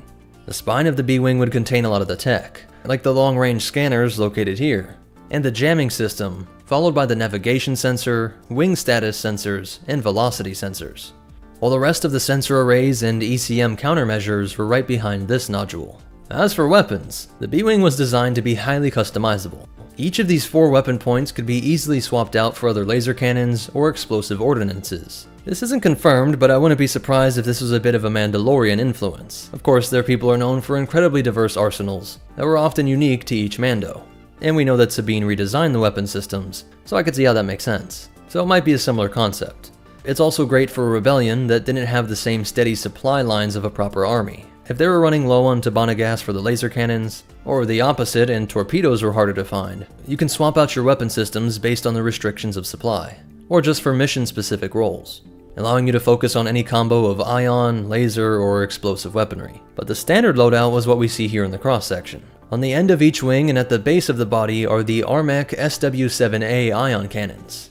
These used a precision targeting laser, the thin cylinder located right next to it, which gave the B-Wing accuracy that drove the Imperials insane. Remember, this was hoped to replace the Y-Wing bomber, and it packed 2 separate proton torpedo launchers, one at the base and one right below the cockpit, with a total payload of 12 standard or 8 heavy torpedoes. Then we have the RX-9 heavy laser cannon also at the base. And we're actually not done. Attached to the cockpit is the Girl 72 twin auto blasters. This worked like a sort of chain gun, in the sense that it would just spray a ton of plasma rounds downrange in rapid fire. They weren't that powerful and had terrible accuracy with no targeting at all. But with this standard loadout, you had an incredible variety of weaponry to take on anything. While it is hard to forget the composite laser of the prototype, you can see why this was considered a worthy replacement to the Y-Wing, and pound for pound would be one of the most powerful ships out there. As the Arquitens being melted through in a few beams was impressive, but a ship like this was more reliable. And with a barrage from those 3 ion cannons followed by 8 heavy torpedoes on board, this could easily bring down a cruiser-sized vessel. And as you'll see when we talk about the history, it could even take on some bigger targets, while the autocannons could rip through the unshielded TIE fighters. So it's definitely more dependable than the prototype, and with those modular features, it was perfect for the Rebel Alliance. And if you're going to be a main starfighter/bomber, you really gotta have the ion cannons, the laser cannons, and the explosives. While as the prototype was just one very deadly, but not very versatile weapon. But we haven't even talked about the positives and negatives of 2 of its most famous features. The first one starts with those wings. The wings extend from the body and contain the anti-gravity repulsor field generators that help to get this thing off the ground. Cruising, these wings would just stay folded up, but in attack mode they would open, giving you a wider firing arc, but also making it more stable when flying through atmosphere. One of the problems was that this S-foil feature could lock up, which could be deadly if you were trying to exit worlds and they couldn't open, or make it nearly impossible to land if you couldn't fold them back down. You'd have to force a really dangerous crash landing, coming down on that lower torpedo magazine. And then there were the complaints from many mechanics that said that even when it was properly parked in a hangar, it was too hard to service the areas underneath these folding wing sections. But to defend this ship from one critique, many believe that it took up too much room in the hangar, but if you look at the footprint of other ships, this isn't really true. At a length of 16.9 meters or 55 feet 5 inches, and a width of 2.9 meters or 9 feet 6 inches, it actually took up less area than the X-Wing or Y-Wing. The length was of course wider than the A-Wing, but it's pretty crazy to think that a heavy starfighter bomber like the B-Wing is actually thinner than that tiny Rebel interceptor. And so as we talk about that second main feature, let's take a look at the cockpit.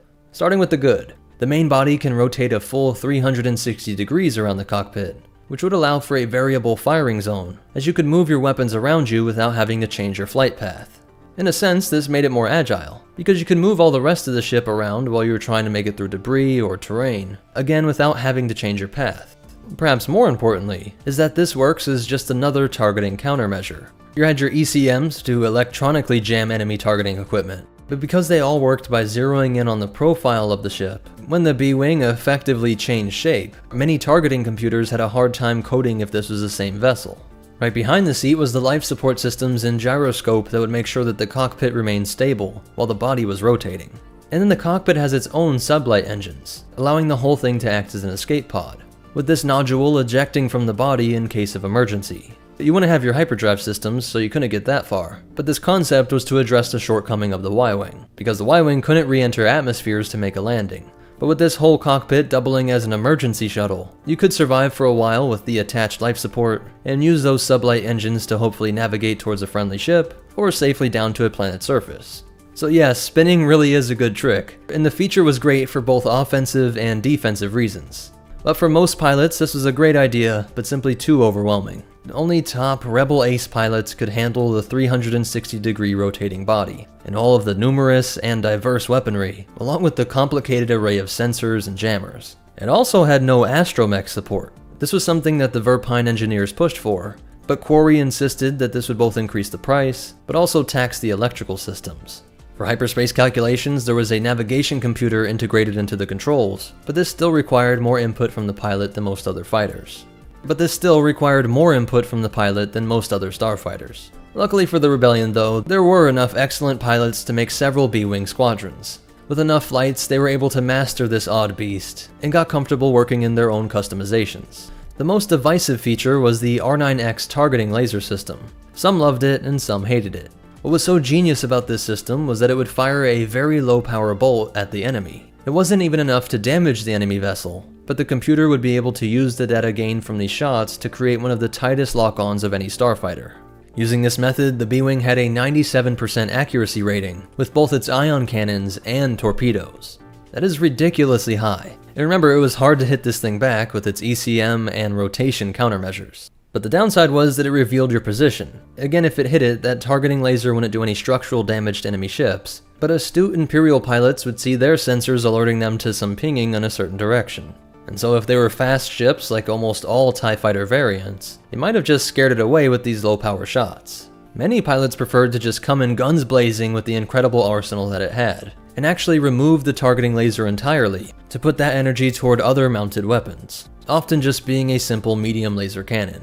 But some missions would call for swapping out that entire lower nodule and filling it with laser-guided bombs. Wedge Antilles of Rogue Squadron fame loved his X-Wing, but he also was one of the best B-Wing pilots out there, using them to liberate an Imperial prison on Bakura, and later to take out an Imperial-class Star Destroyer in 2 BBY, while its most notable use would be during the Battle of Endor, where they were alongside the Millennium Falcon being piloted by Lando Calrissian. And Blade Squadron, which defended these things as prototypes, would use them to score several starfighter kills, and even take out 2 Star Destroyers, playing a powerful role in the Rebel victory despite being much fewer in number than other Rebel fighters and bombers. And then just to twist the blade, B-Wings would be used to lead the assault on Kuat Drive Yards, a battle that resulted in its capture, the Empire's go-to shipyard, and whose cronies were fine with using political alliances to extinguish operations like Slain and Corporal. And in the years that followed, there would be multiple variants that emerged, like the B-Wing E, for Extended, that enlarged the cockpit and added a gunner to help the pilot. Remember, the original prototype had a pilot and a gunner as well. Now they were just both seated together. And it was this model that Admiral Akbar used often. And then there was the B-Wing shuttle. Same idea, but allowed for a pilot and 2 passengers. But this was more aimed at civilians, and only armed with light ion cannons. A year after Endor, they would be seen in the final battle against the Empire, over the desert world of Jakku. And once the Imperial leadership was completely fractured and their leaders reduced to simple warlords, the B-Wing would continue to fight against these disparate groups, sometimes including the forces of Warlord Zinj, other times defending the world Mon Calamari, and even have to protect their home when the fight came to the Verpine colonies in the Roche asteroid field. And they would be crucial to the liberation of Coruscant, going on to be an official part of the New Republic fleets, where they would then fight off the Yuuzhan Vong. After this, the galaxy was finally seeing long periods of peace, and many B-Wings would have their weapon points replaced with firefighting equipment, some returning to Endor to prevent the spread of forest fires, while others would be used in the dense urban environments like Coruscant. By 34 BBY, the First Order had made its introduction to the galaxy, and just 1 year later, the Resistance would rally several of these now older fighters to bring the fight to the revived Emperor's fleet on Exegol. In the memory of his father, Colonel Aftab Akbar would pilot one of these B-Wings, a ship that his late father helped to produce all those years ago. And its legacy would live on for several forms after this, like the AHS-1 Heavy Assault Airspeeder that was created from the wreckage of a B-Wing, and things like the Besh-type personal starfighter that was released by Slane and Corporal more than 100 years after the B-Wing was introduced. So that's it for the history and breakdown of the B-Wing, but you definitely want to hear these cool facts and behind-the-scenes stuff. The ship was created for Return of the Jedi by Joe Johnston and Bill George. Bill was so involved with it that they often called it the Bill Wing, but it gets its name from the fact that these two new Rebel fighters were named A Fighter and B Fighter, and that's how they became A-Wing and B-Wing. But funny enough, they also resemble those letters. At least the B-Wing looks like a lowercase b, much like how the X and Y-Wing look like their letters. In the original version of the film, there were a lot less scenes with the B-Wings as its strange shape was hard for the blue screen technology of the time, and so we got more scenes added with later versions, and there's still some great cut scenes. But most important of all, remember, when you have to pick the flashy prototype or the reliable starfighter, always go with the more dependable one, especially if it's still bringing down Star Destroyers. And the Force will be with you. Always. Have you ever wondered what the Fishfolk starfighter would look like? What's up, MetaNerdz? This video is going to be really short, but I just wanted to cover a couple of Mon Calamari fighters that I think most people have never heard of. We all know that their capital ships are some of, if not the best capital ships in the entire galaxy, with their shield generators in particular being highly sought after. They were known to be some of the greatest shipwrights of all time, but we never saw their fighters. Actually, we did, but they're just really obscure. So let me start with the canon one first. This is simply referred to as the Mon Calamari fighter, and its first and only appearance is in the comic Allegiance 4. This was part of the build-up to Rise of Skywalker. In it, we see that General No Sarai, who we last saw as the chieftain of the Corn people during the Clone Wars, the one that was tricked by Dooku and Rift Tamsin into sparking a civil war against the Mon Calamari. That No Sarai was now a general, but was betrayed by his advisor, Gi. This advisor tried to align with the First Order, alerting them about resistant ships that were being built in the Calamari's enormous shipyards. General Hux would lead a massive invasion fleet, knowing this was a world proud of its great naval history. As they all feared the looming threat in orbit, No Sarai offers to atone for his traitorous man, taking a Mon Calamari fighter and weaving through the First Order fleet until he is finally shot down. But it was a sacrifice that brought precious seconds for the Calamari fleets to flee the planet before the FO could engage in orbital bombardment. Now if we take a closer look at the fighter, we can see that it has at least 2 laser cannons, one on each side, and it looks like only room for a single pilot. We might be able to infer that as he was able to lead the TIE FOs on such a long chase, and is only ultimately destroyed by a turbolaser from a capital ship, I think it's safe to say that this fighter would have had an abnormally powerful shield generator. Remember, great shields are what the Mon Calamari were known for. From the nose up to about halfway of this fighter evoke some of the design features of many Mon Cala craft, but the cockpit, fins, and really the entire back half is very similar to an A-Wing. This is 30 years after the Battle of Endor, and the A-Wing was considered one of the best interceptors ever made, so perhaps the Mon Calamari engineers and allies in the Republic simply built the Mon Calamari fighter off of its already proven ship design, adding some features of their own, but keeping the parts of the A-Wing that made it so swift, responsive, and deadly. Just making sure they slapped in one of their superior shield generator systems, and ensure that it was able to travel through water as well.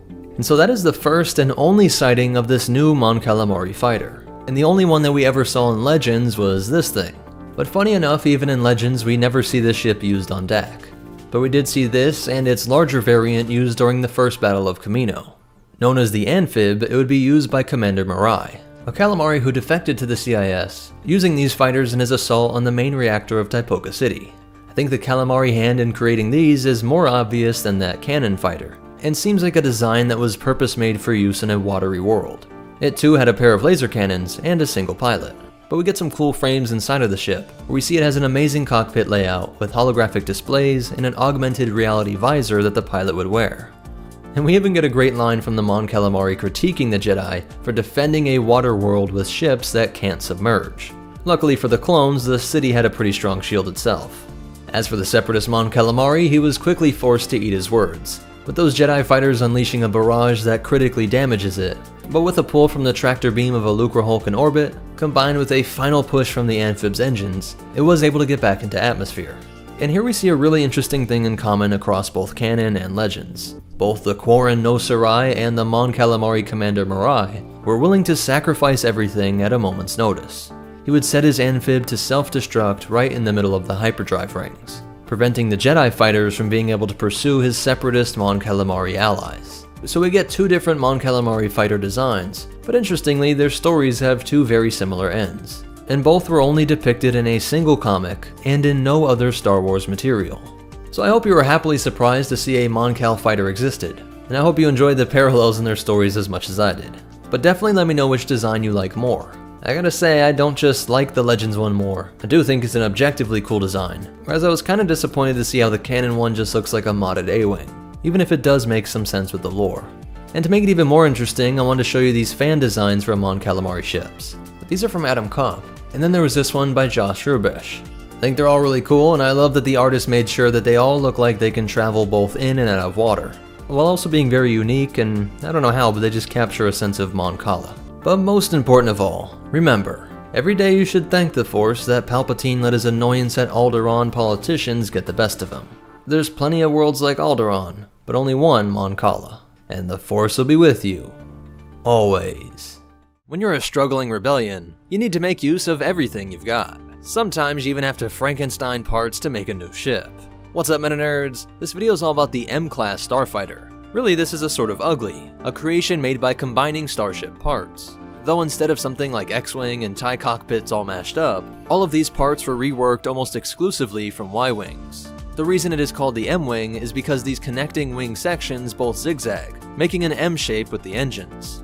You can see that the cockpit, which would house a pilot and co-pilot, is the same just with this extra window, and it loses a lot of the area on the sides. In the original, this space is filled mostly with systems used in the laser cannons, with things like the heatsink, coolant coils, pumps, and on the ventral side it housed the proton torpedo launchers. But you can also see how the Clone Wars era Y-Wing, the BTLB, was also more bulked out than the Rebels variant. So the M-Class just goes even further, thinning out these areas even more, which did result in a loss of torpedoes.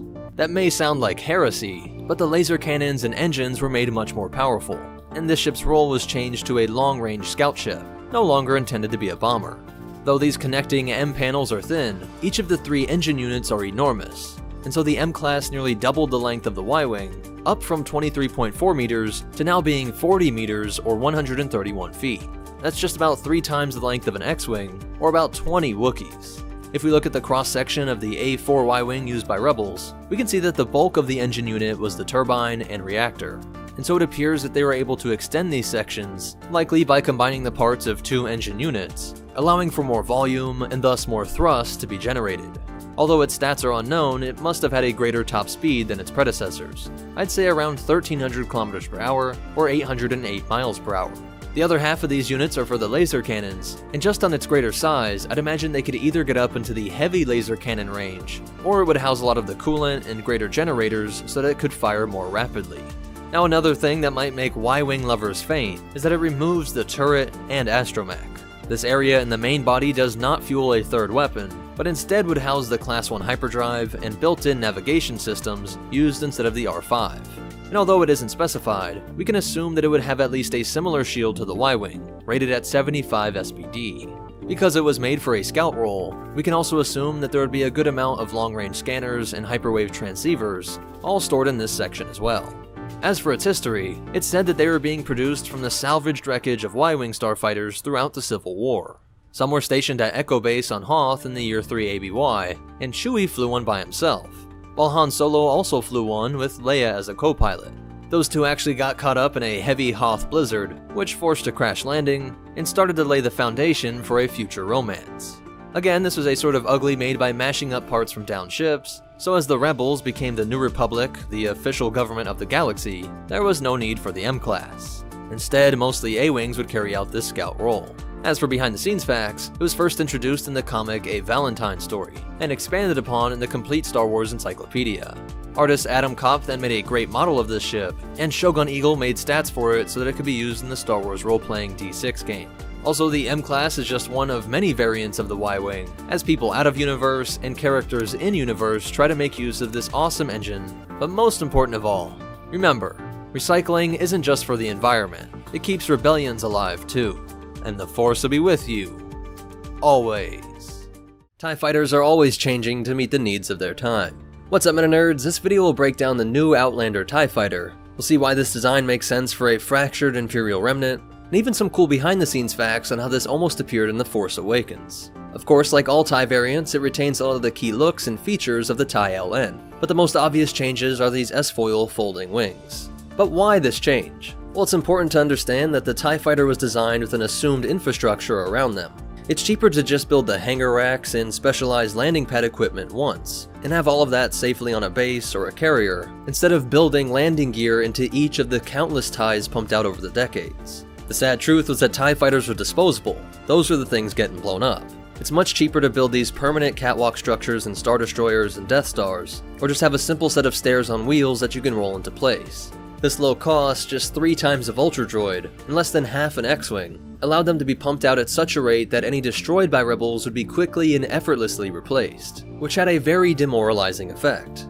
They are famously weak, and there were even popular TIE fighter slogans like, "No shields, all guts." But I think there's some strong evidence that the Outlander TIE was upgraded. When the Mando latches onto the TIE, it seems like he thought he could just fire through the glass. It would be odd if he didn't think that this was transparent steel. He must have some reason to think that this would work, so perhaps this TIE was reinforced. If not, I think that certainly the hull was reinforced. One is simply the fact that a Moff wouldn't be riding around in a flimsy TIE fighter of the line, it's just too risky. And proof of this is that these 2 explosives don't set the whole TIE fighter ablaze. It doesn't even sever the wing, it just blows apart some of the top half, as if it didn't penetrate the whole armor, but instead the blast was directed up and outward and tore up the more fragile solar collector array. You also get a glimpse at a really useful detection method new to this model, which shows you when something is placed on the hull, and most likely would have provided other damage reports and tactical information. As the TIE falls to the ground, we see that apparently the ejector seat mechanism was removed. Perhaps this was done to clear out some room for the landing gear.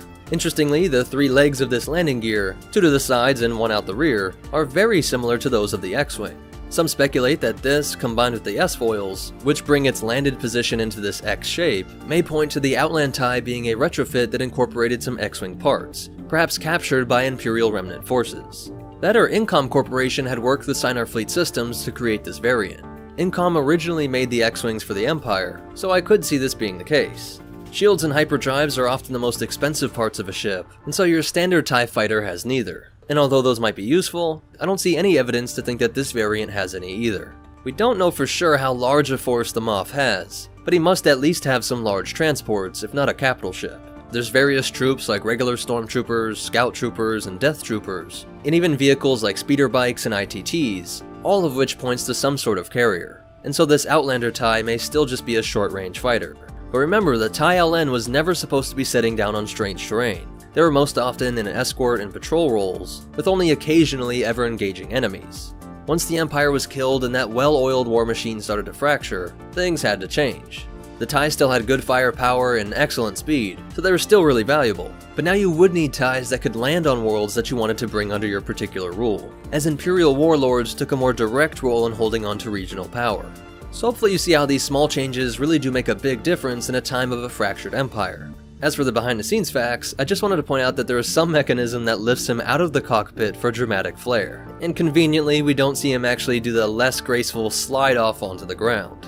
Also, this design was first seen in concept art for The Force Awakens, created by the amazing Doug Chiang, who is responsible for a lot of the best stuff of the prequels, stuff like the Naboo Starfighter and pod racers. And in this episode we saw that of course the Darksaber, a form of lightsaber, can cut through the hull, which would be true even if it has the thicker hull plating that I think it has. And this is connected to Gideon's past on Mandalore. He was in the Imperial Security Bureau and helped with the siege of Mandalore, and later would become the Marshal of Mandalorian space. But most important of all, remember, if this really is a combo of TIE Fighter and X-Wing, then it has brought balance to the Starfighters. And the Force will be with you, always. The RZ-2 A-Wing is a design that went from Imperial reject to the bane of the First Order. What's up, MetaNerdz? This video is all about the successor to the Rebel A-Wing. We will do a complete ship breakdown, including a comparison to its predecessor, and behind-the-scenes facts, but let's start with its history. Well, the RZ-2 is actually based on the R-22 Spearhead, a ship that was supposed to replace the Republic's Aethersprite starfighter. It was one of the rare times that the Empire rejected a Kuat drive yard's design. The Empire would actually go a long time before getting their TIE Interceptor, around 2 BBY. That's about 17 years after the Clone Wars. Kuat was permitted to sell them off to the planetary government of Tamuz-On, a remote planet in the Outer Rim. Here, the R-22 Spearhead would languish for nearly 2 decades, before being picked up by the Rebellion. Commander Jun Sato's Phoenix Cell went to work streamlining these R-22s by taking out armor plating, removing safety equipment like the shield generator, and dropped the heavy weaponry, all in order to give them greater acceleration and a higher top speed. The reject had returned to be the direct competitor to the TIE Interceptor, and would be renamed the RZ-1 A-Wing, as these modifications became roughly standard across the Rebel Alliance. Some were used by the Spectres, but they would gain the most notoriety during the Galactic Civil War. Interestingly, none were said to be present during the Battle of Scarif or the Battle of Yavin, but they would certainly close out the war with a bang. During the Battle of Endor, Green Leader Arvel Crinid lost control of his A-Wing over the Executor, but by directing the compromised ship into the bridge of the Super Star Destroyer, he was able to pull off what is perhaps the greatest pound-for-pound ship upset in all of galactic history. This hurtled the A-Wing into a legendary, almost mythological status, and Kuat Drive Yards was quick to capitalize on the success of its old forgotten prototype. The RZ-2 would incorporate a lot of the Rebel modifications that made the RZ-1 different from the R-22. But most importantly, it would implement top-of-the-line equipment and weaponry. As essentially a tuner ship, the RZ-1 could boast great numbers, but was unreliable, almost always breaking down, and a lot of the internal components and weaponry were all jerry-rigged. That's what happens when you're a struggling rebellion trying to get the most out of a 20-year-old prototype from an Outer Rim backwater. Don't get me wrong though, that's what makes the RZ-1 even more impressive, but for the successor, everything would be purpose-built around the latest and greatest tech. First off, the overall size was reduced, from a length of 9.6 meters to 7.68 meters. Nearly a whole Wookiee shorter than its predecessor, and about half the size of the T-65B X-Wing. At a width of 4.62 meters or 15 feet, it was about a Wookiee thinner than the RZ-1, or a quarter the width of the ARC-170. At a height of 2 meters or 6 feet, it was a child Wookiee shorter than its predecessor, or about a quarter the height of a TIE fighter. This was possible because technological upgrades over the years made everything more compact and even more efficient. A liquid-cooled flight computer took up this small space just forward of the cockpit. These boxes here contain medical supplies and survival gear, including rations, in case the pilot ever has to make a crash landing. This whole forward section in the nose of the A-Wing is completely dedicated to sensor tech and maneuverability. At the very tip are a pair of repulsors, which flank this slot in the middle here that was used to tow the interceptor around in a hangar.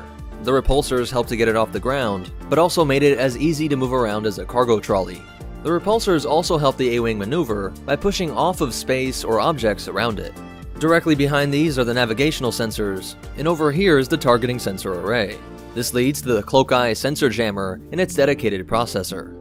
The whole system was top of the line, and created so much heat that it required its own dedicated heatsink venting duct.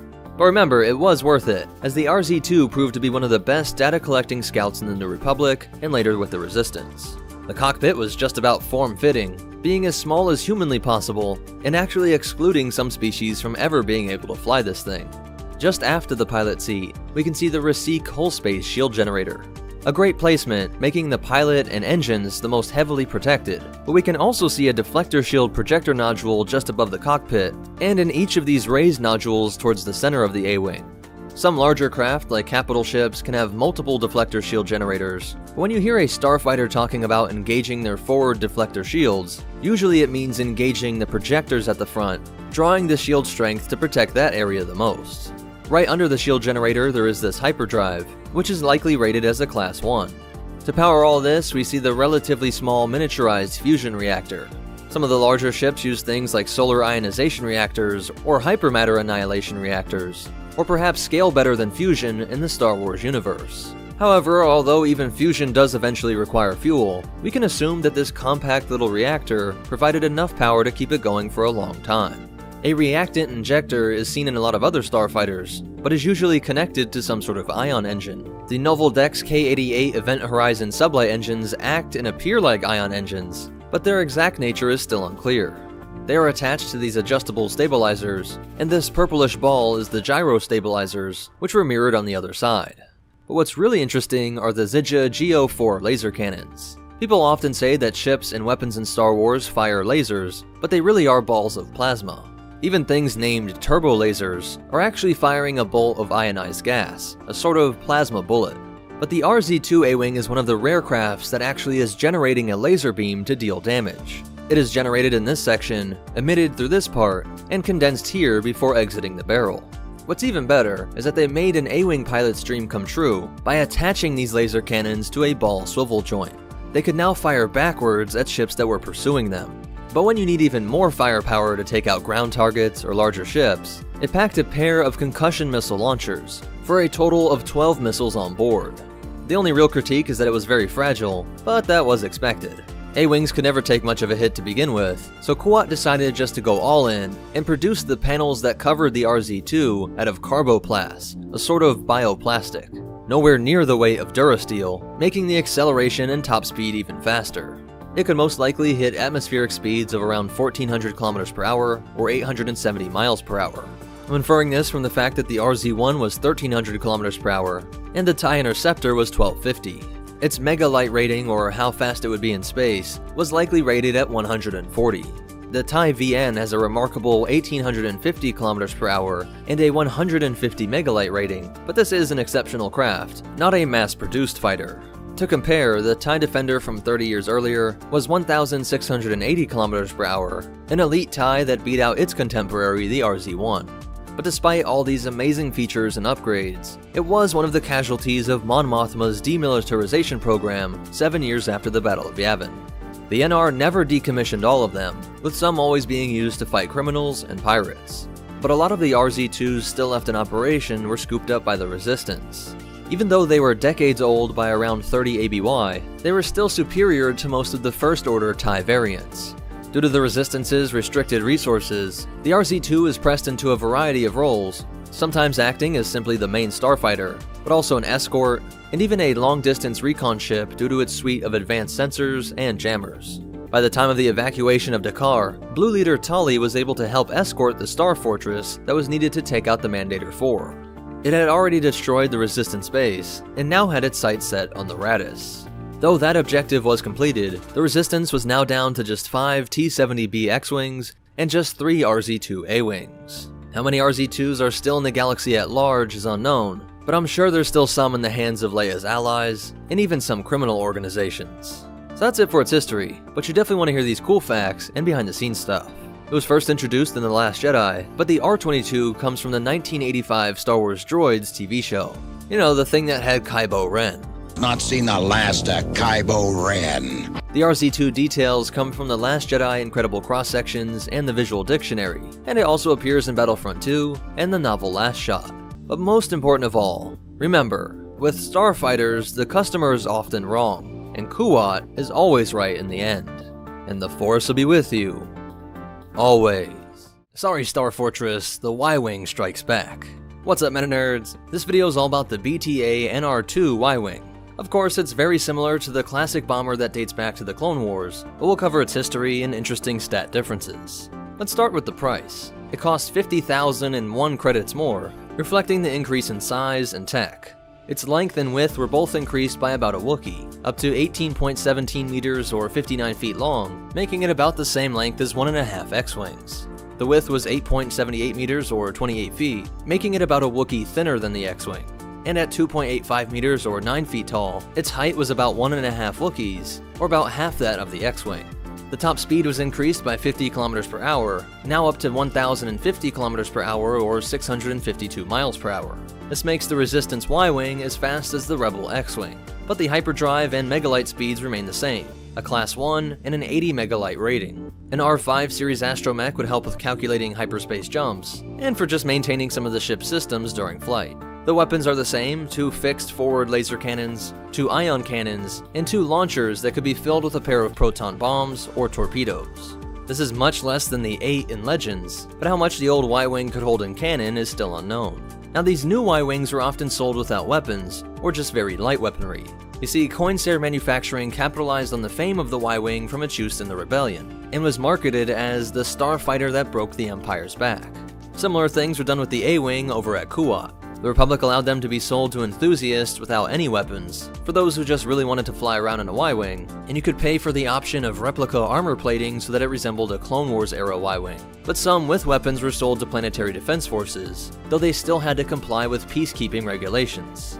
These regulations actually banned proton torpedoes and bombs to be used in this bomber, something that just shows how silly these policies were, but also how much those organizations really wanted to own this iconic ship, even if it came in this neutered form. But as reports of the First Order started trickling in, Leia and the Resistance had their Y-Wings upgraded. First thing was just to fill the bomb bays with bombs, but also they upgraded the ion turret, giving it much more of a punch. This way they could capture members of the FO and interrogate them to learn more about this shadowy organization hiding in the unknown regions. Apparently, some of these Y-Wings have responded to Leia's distress call that was sent out on Crate, and we see that at least one of them will be dealing out a whole lot of damage in this epic space battle to come. So that's it for the Resistance Y-Wing. Not too much new info, so I didn't feel like it should be dragged out, but I wanted to quickly cover some of the differences and tell the really interesting story of how the galaxy loved the Y-Wing after the Civil War, and really how Leia evades Mon Mothma's ridiculous peacetime policies. Remember, even companies in-universe are cashing in on the love of their old designs. And the Force will be with you. Always. All I'm saying is there must be a lot of red paint in the unknown regions. What's up, MetaNerdz? This video is about the new TIE Baron Space Superiority Interceptor, an official interceptor for the First Order that was of course inspired by the TIE Interceptor.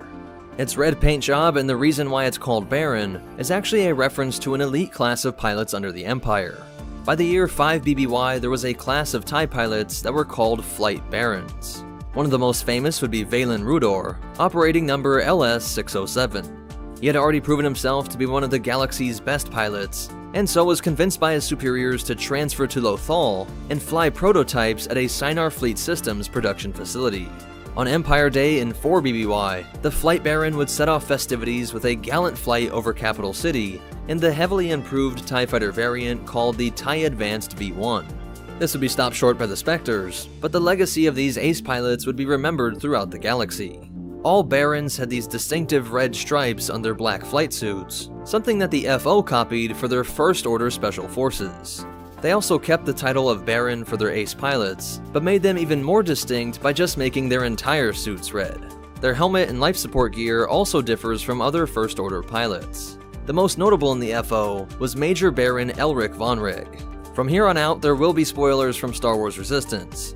I haven't watched a lot of it, but just by grabbing these clips, I saw a lot of very interesting and truly exciting ship and starfighter battles, so this might be a series to check out. But back to the Baron. He led a squadron of other TIE fighters and was entrusted with the Order's most sensitive missions. This had Von Rig often working with Captain Phasma, and the first time we meet him, he is trying to shoot down a couple of New Republic pilots. Two are chased away, but Kazuda remains until Poe Dameron and his reinforcements arrive.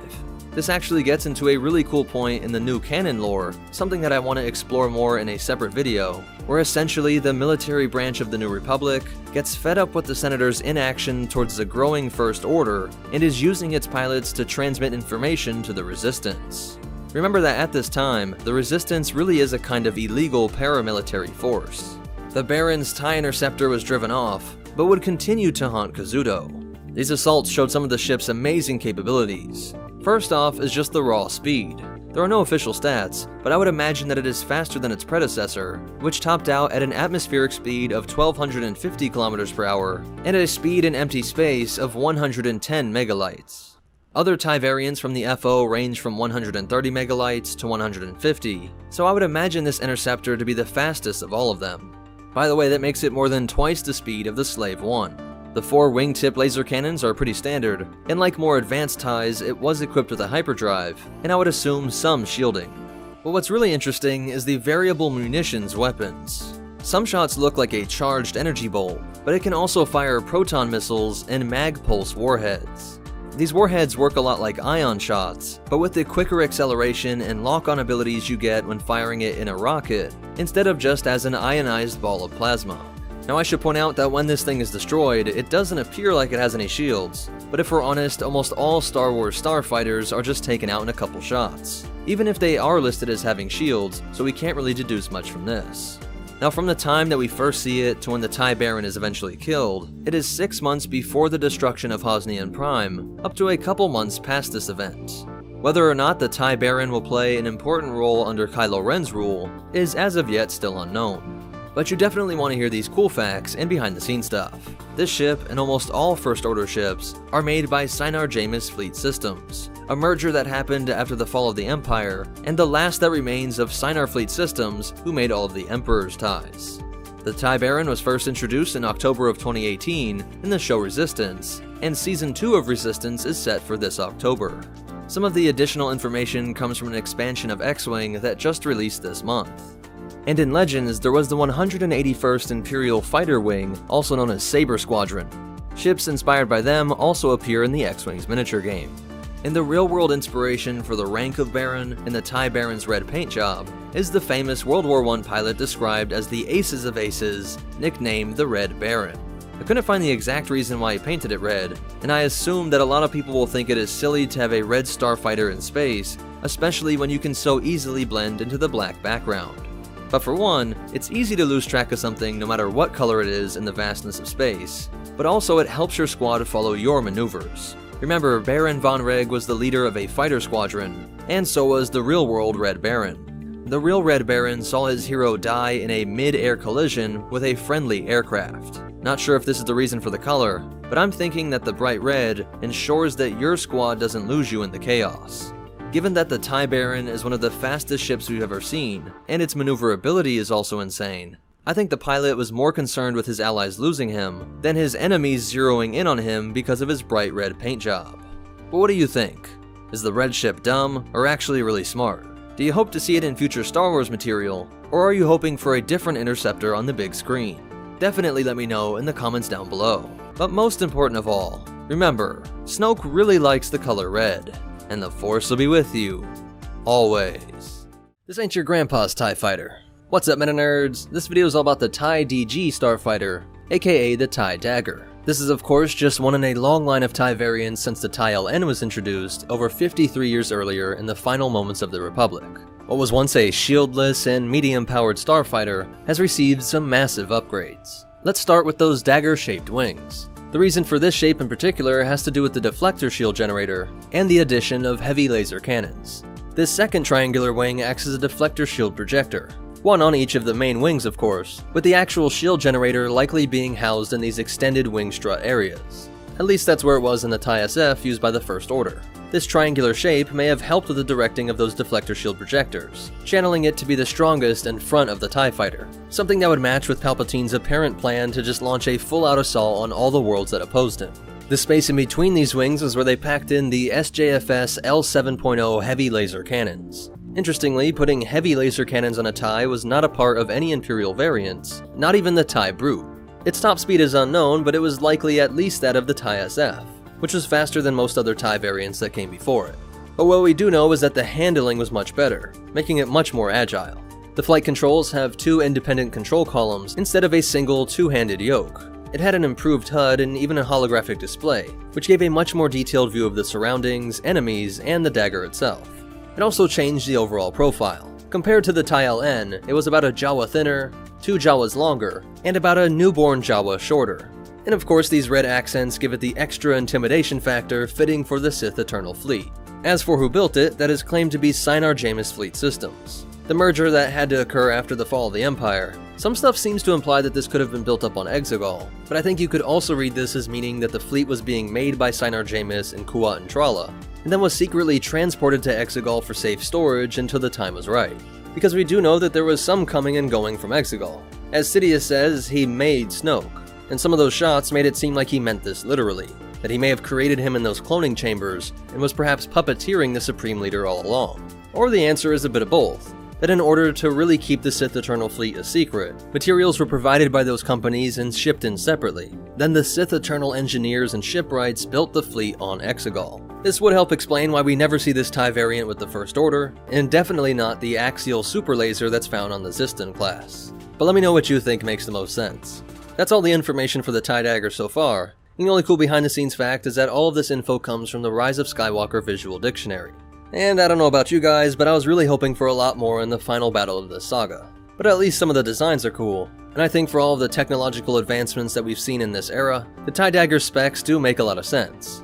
Also, this design may have been inspired by concept art from The Force Awakens, while others note that it's very similar to E.C. Henry's TIE Vector design. But most important of all, remember, the New Republic seems to literally have no intelligence. At least, definitely no spies. And the Force will be with you. Always. What's with Star Wars taking forever to get bombers? The Hyena bomber was made for the Clone Wars TV show because the CIS never got one on the big screen, and the First Order has gone about 4 years now without a bomber variant. Until now. Just dropped October 2nd, a sneak peek into the Star Wars Alliance comic series, which is a part of the journey to Rise of Skywalker. In it, we see a new and very odd insect-like species. Their cities are really cool, hewn from the volcanic glass that made up the planet Ta Nuna. Their leader is narrating, and says that their world was peaceful since the time of the 100-year darkness, the canon version of the split within the Jedi Order that led to the first Sith. In Legends, this was around 7,000 BBY, and led to important characters like a Junta Paul. The First Order arrives with a fleet of Star Destroyers, and what might be the Supremacy. The problem was that their leader allowed the Resistance to stop by for aid after the events of The Last Jedi. For this, General Hux says they must pay. This insectoid leader protests that even the Empire did not attack this world, but this falls on deaf ears, and the Star Destroyers open up with a very unique weapon. See how this area looks like a hole, instead of the bulging out sphere on a normal ISD? Well, that is where we can see this incredibly powerful weapon firing out of. Interesting enough, there was tons of speculations about what this red energy weapon was in the Episode 9 trailer. I talked about how it might be the newly released Onager, but honestly this makes more sense. Some troopers are deployed, but also at least one squadron of First Order TIE bombers are released for more targeted eliminations. This included the equivalent of a royal palace, killing the leader of this peaceful race.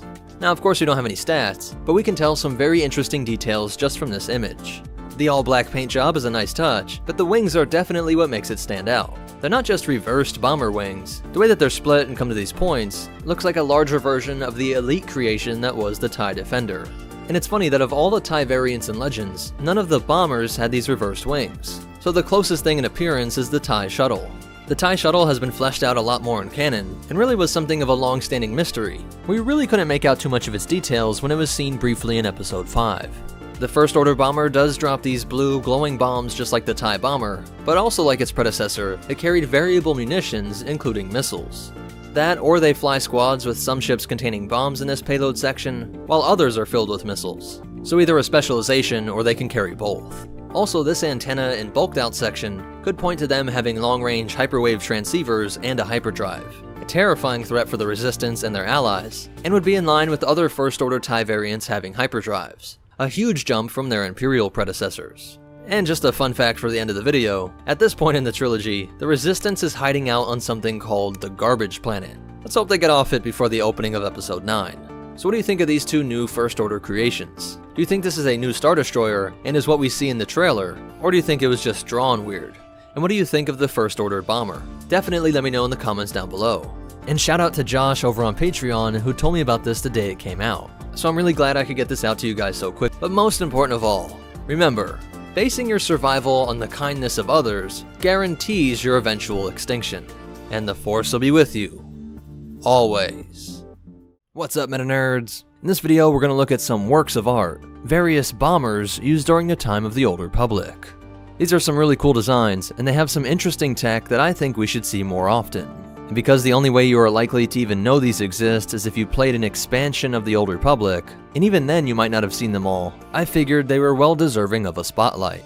Specifically, these bombers were used between the years 3653 and 3630, and we will look at those used by both the Republic and Sith Empire. Let's start with the GX-1. It was produced by the Nar Shaddaa-based company Galactic Solutions Industries, and though it was intended for exclusive use by the Republic, you can't really trust a company that hails from the seediest place in the galaxy. Pilots quickly came to love this machine. The Empire bought up countless GX-1s, so it wasn't long before they were used by both sides of the conflict. The exact size of all of these ships is unknown, but take a note of the massive engine-to-ship ratio, something that provided extreme power even when hauling enormous payloads. Like all of these ships, it was highly customizable, with different loadouts of slow-powered heavy laser cannons, or fast light laser cannons, as well as a mine-laying option in addition to many types of bomb payloads. But while this ship could pack a punch, the Sith also decided to augment their bomber capabilities with drone ships. The B-4D Legion was a drone bomber that was still packed full of proton bombs, torpedoes, and concussion missiles, but without the risk of pilot error. Being able to be remotely operated, it could take full advantage of that massive single engine at the rear that worked in concert with these wings to perform maneuvers in atmosphere that would make most organics black out. Keep in mind that's even before these sorts of upgrades that could attach additional engines. But what's really interesting is that it could also release repair or sentry drones, the stuff of C-3PO's nightmare, a drone releasing drones. Machines making machines? How perverse. These would be used to either strengthen up Sith fleets or sow chaos in Republic fighter squadrons. This ship was produced on Cernpedal in the Outer Rim and was exclusively used by the Sith Empire. And it was actually so successful that it spawned 3 different ships. The B-5 Decimus, the B-28 Extinction class, and M7 Razorwire are not just upgraded or modded versions of the B-4D, but separate ships, each with their own unique purpose, even if they retain that similar cockpit, engine placement, and wing styles. The B-5 Decimus was smaller and piloted by an organic, meant to be more like your standard TIE bomber of the later era. But the Extinction class was used in great numbers during the sacking of Coruscant. These large ordnance pods set the sky rises of the upper levels ablaze, while collapsing structures and sending debris that would pummel the lower levels as well. It was said that capital ships like the Kaiser Volek bulk cruisers could carry 28 of these city destroyers at a time. Then we have the M7 Razorwire, which was purpose-built as a mine layer. The addition of extra engines and repulsors allowed for careful navigation through a dense grid of explosives, while also utilizing a sophisticated tractor beam and friendly ID tag to safely maneuver these mines into place. Although not as flashy a display of power as the Extinction class, it was crucial for defending Sith worlds and space stations, and the effects of seismic mines would strike fear into any Republic onlookers who watched their ally ships get sliced in half. Just imagine the damage that could be done by these charges going off at different angles from each other, making a sort of grid of deadly blue energy. But the Republic was able to develop a sort of counter, at least to the B-4D, if not its offshoots. Elsinore Cordova Engineering is a company that would survive for thousands of years, later producing the Trimark 7 Interceptor and Turbodyne 99U pod racer. But in the times of the Old Republic, it developed this sleek drone bomber. It too could be upgraded from a light laser cannon to a heavy, while utilizing that same technology of drone repairing and sentry droids as in its Sith competitor. Its cockpit is similar in design to the T-47 airspeeder, while having a unique, offset single engine. The ship has some very dramatic upgrades, with one loadout dubbed the Sledgehammer, adding a second munitions pod wing to the underside, along with this second engine. The combination of powerful laser cannons, shields, and increased payload helped the Republic secure many victories during this era. But as is often the case with the Republic, it had a ship that was powerful in many different categories, while its enemies stuck to specialization. Reminds me a bit like the relationship of the ARC-170 to the CIS's droid ships. So that's it for these Old Republic era bombers. I hope you enjoyed seeing them get some attention. Definitely let me know what you want to see in future videos down in the description below. The only behind the scenes fact is that most of these were introduced in the expansion Star Wars The Old Republic Galactic Starfighter. But most important of all, remember, the bad guys always have the cool stuff, and the Force will be with you, always.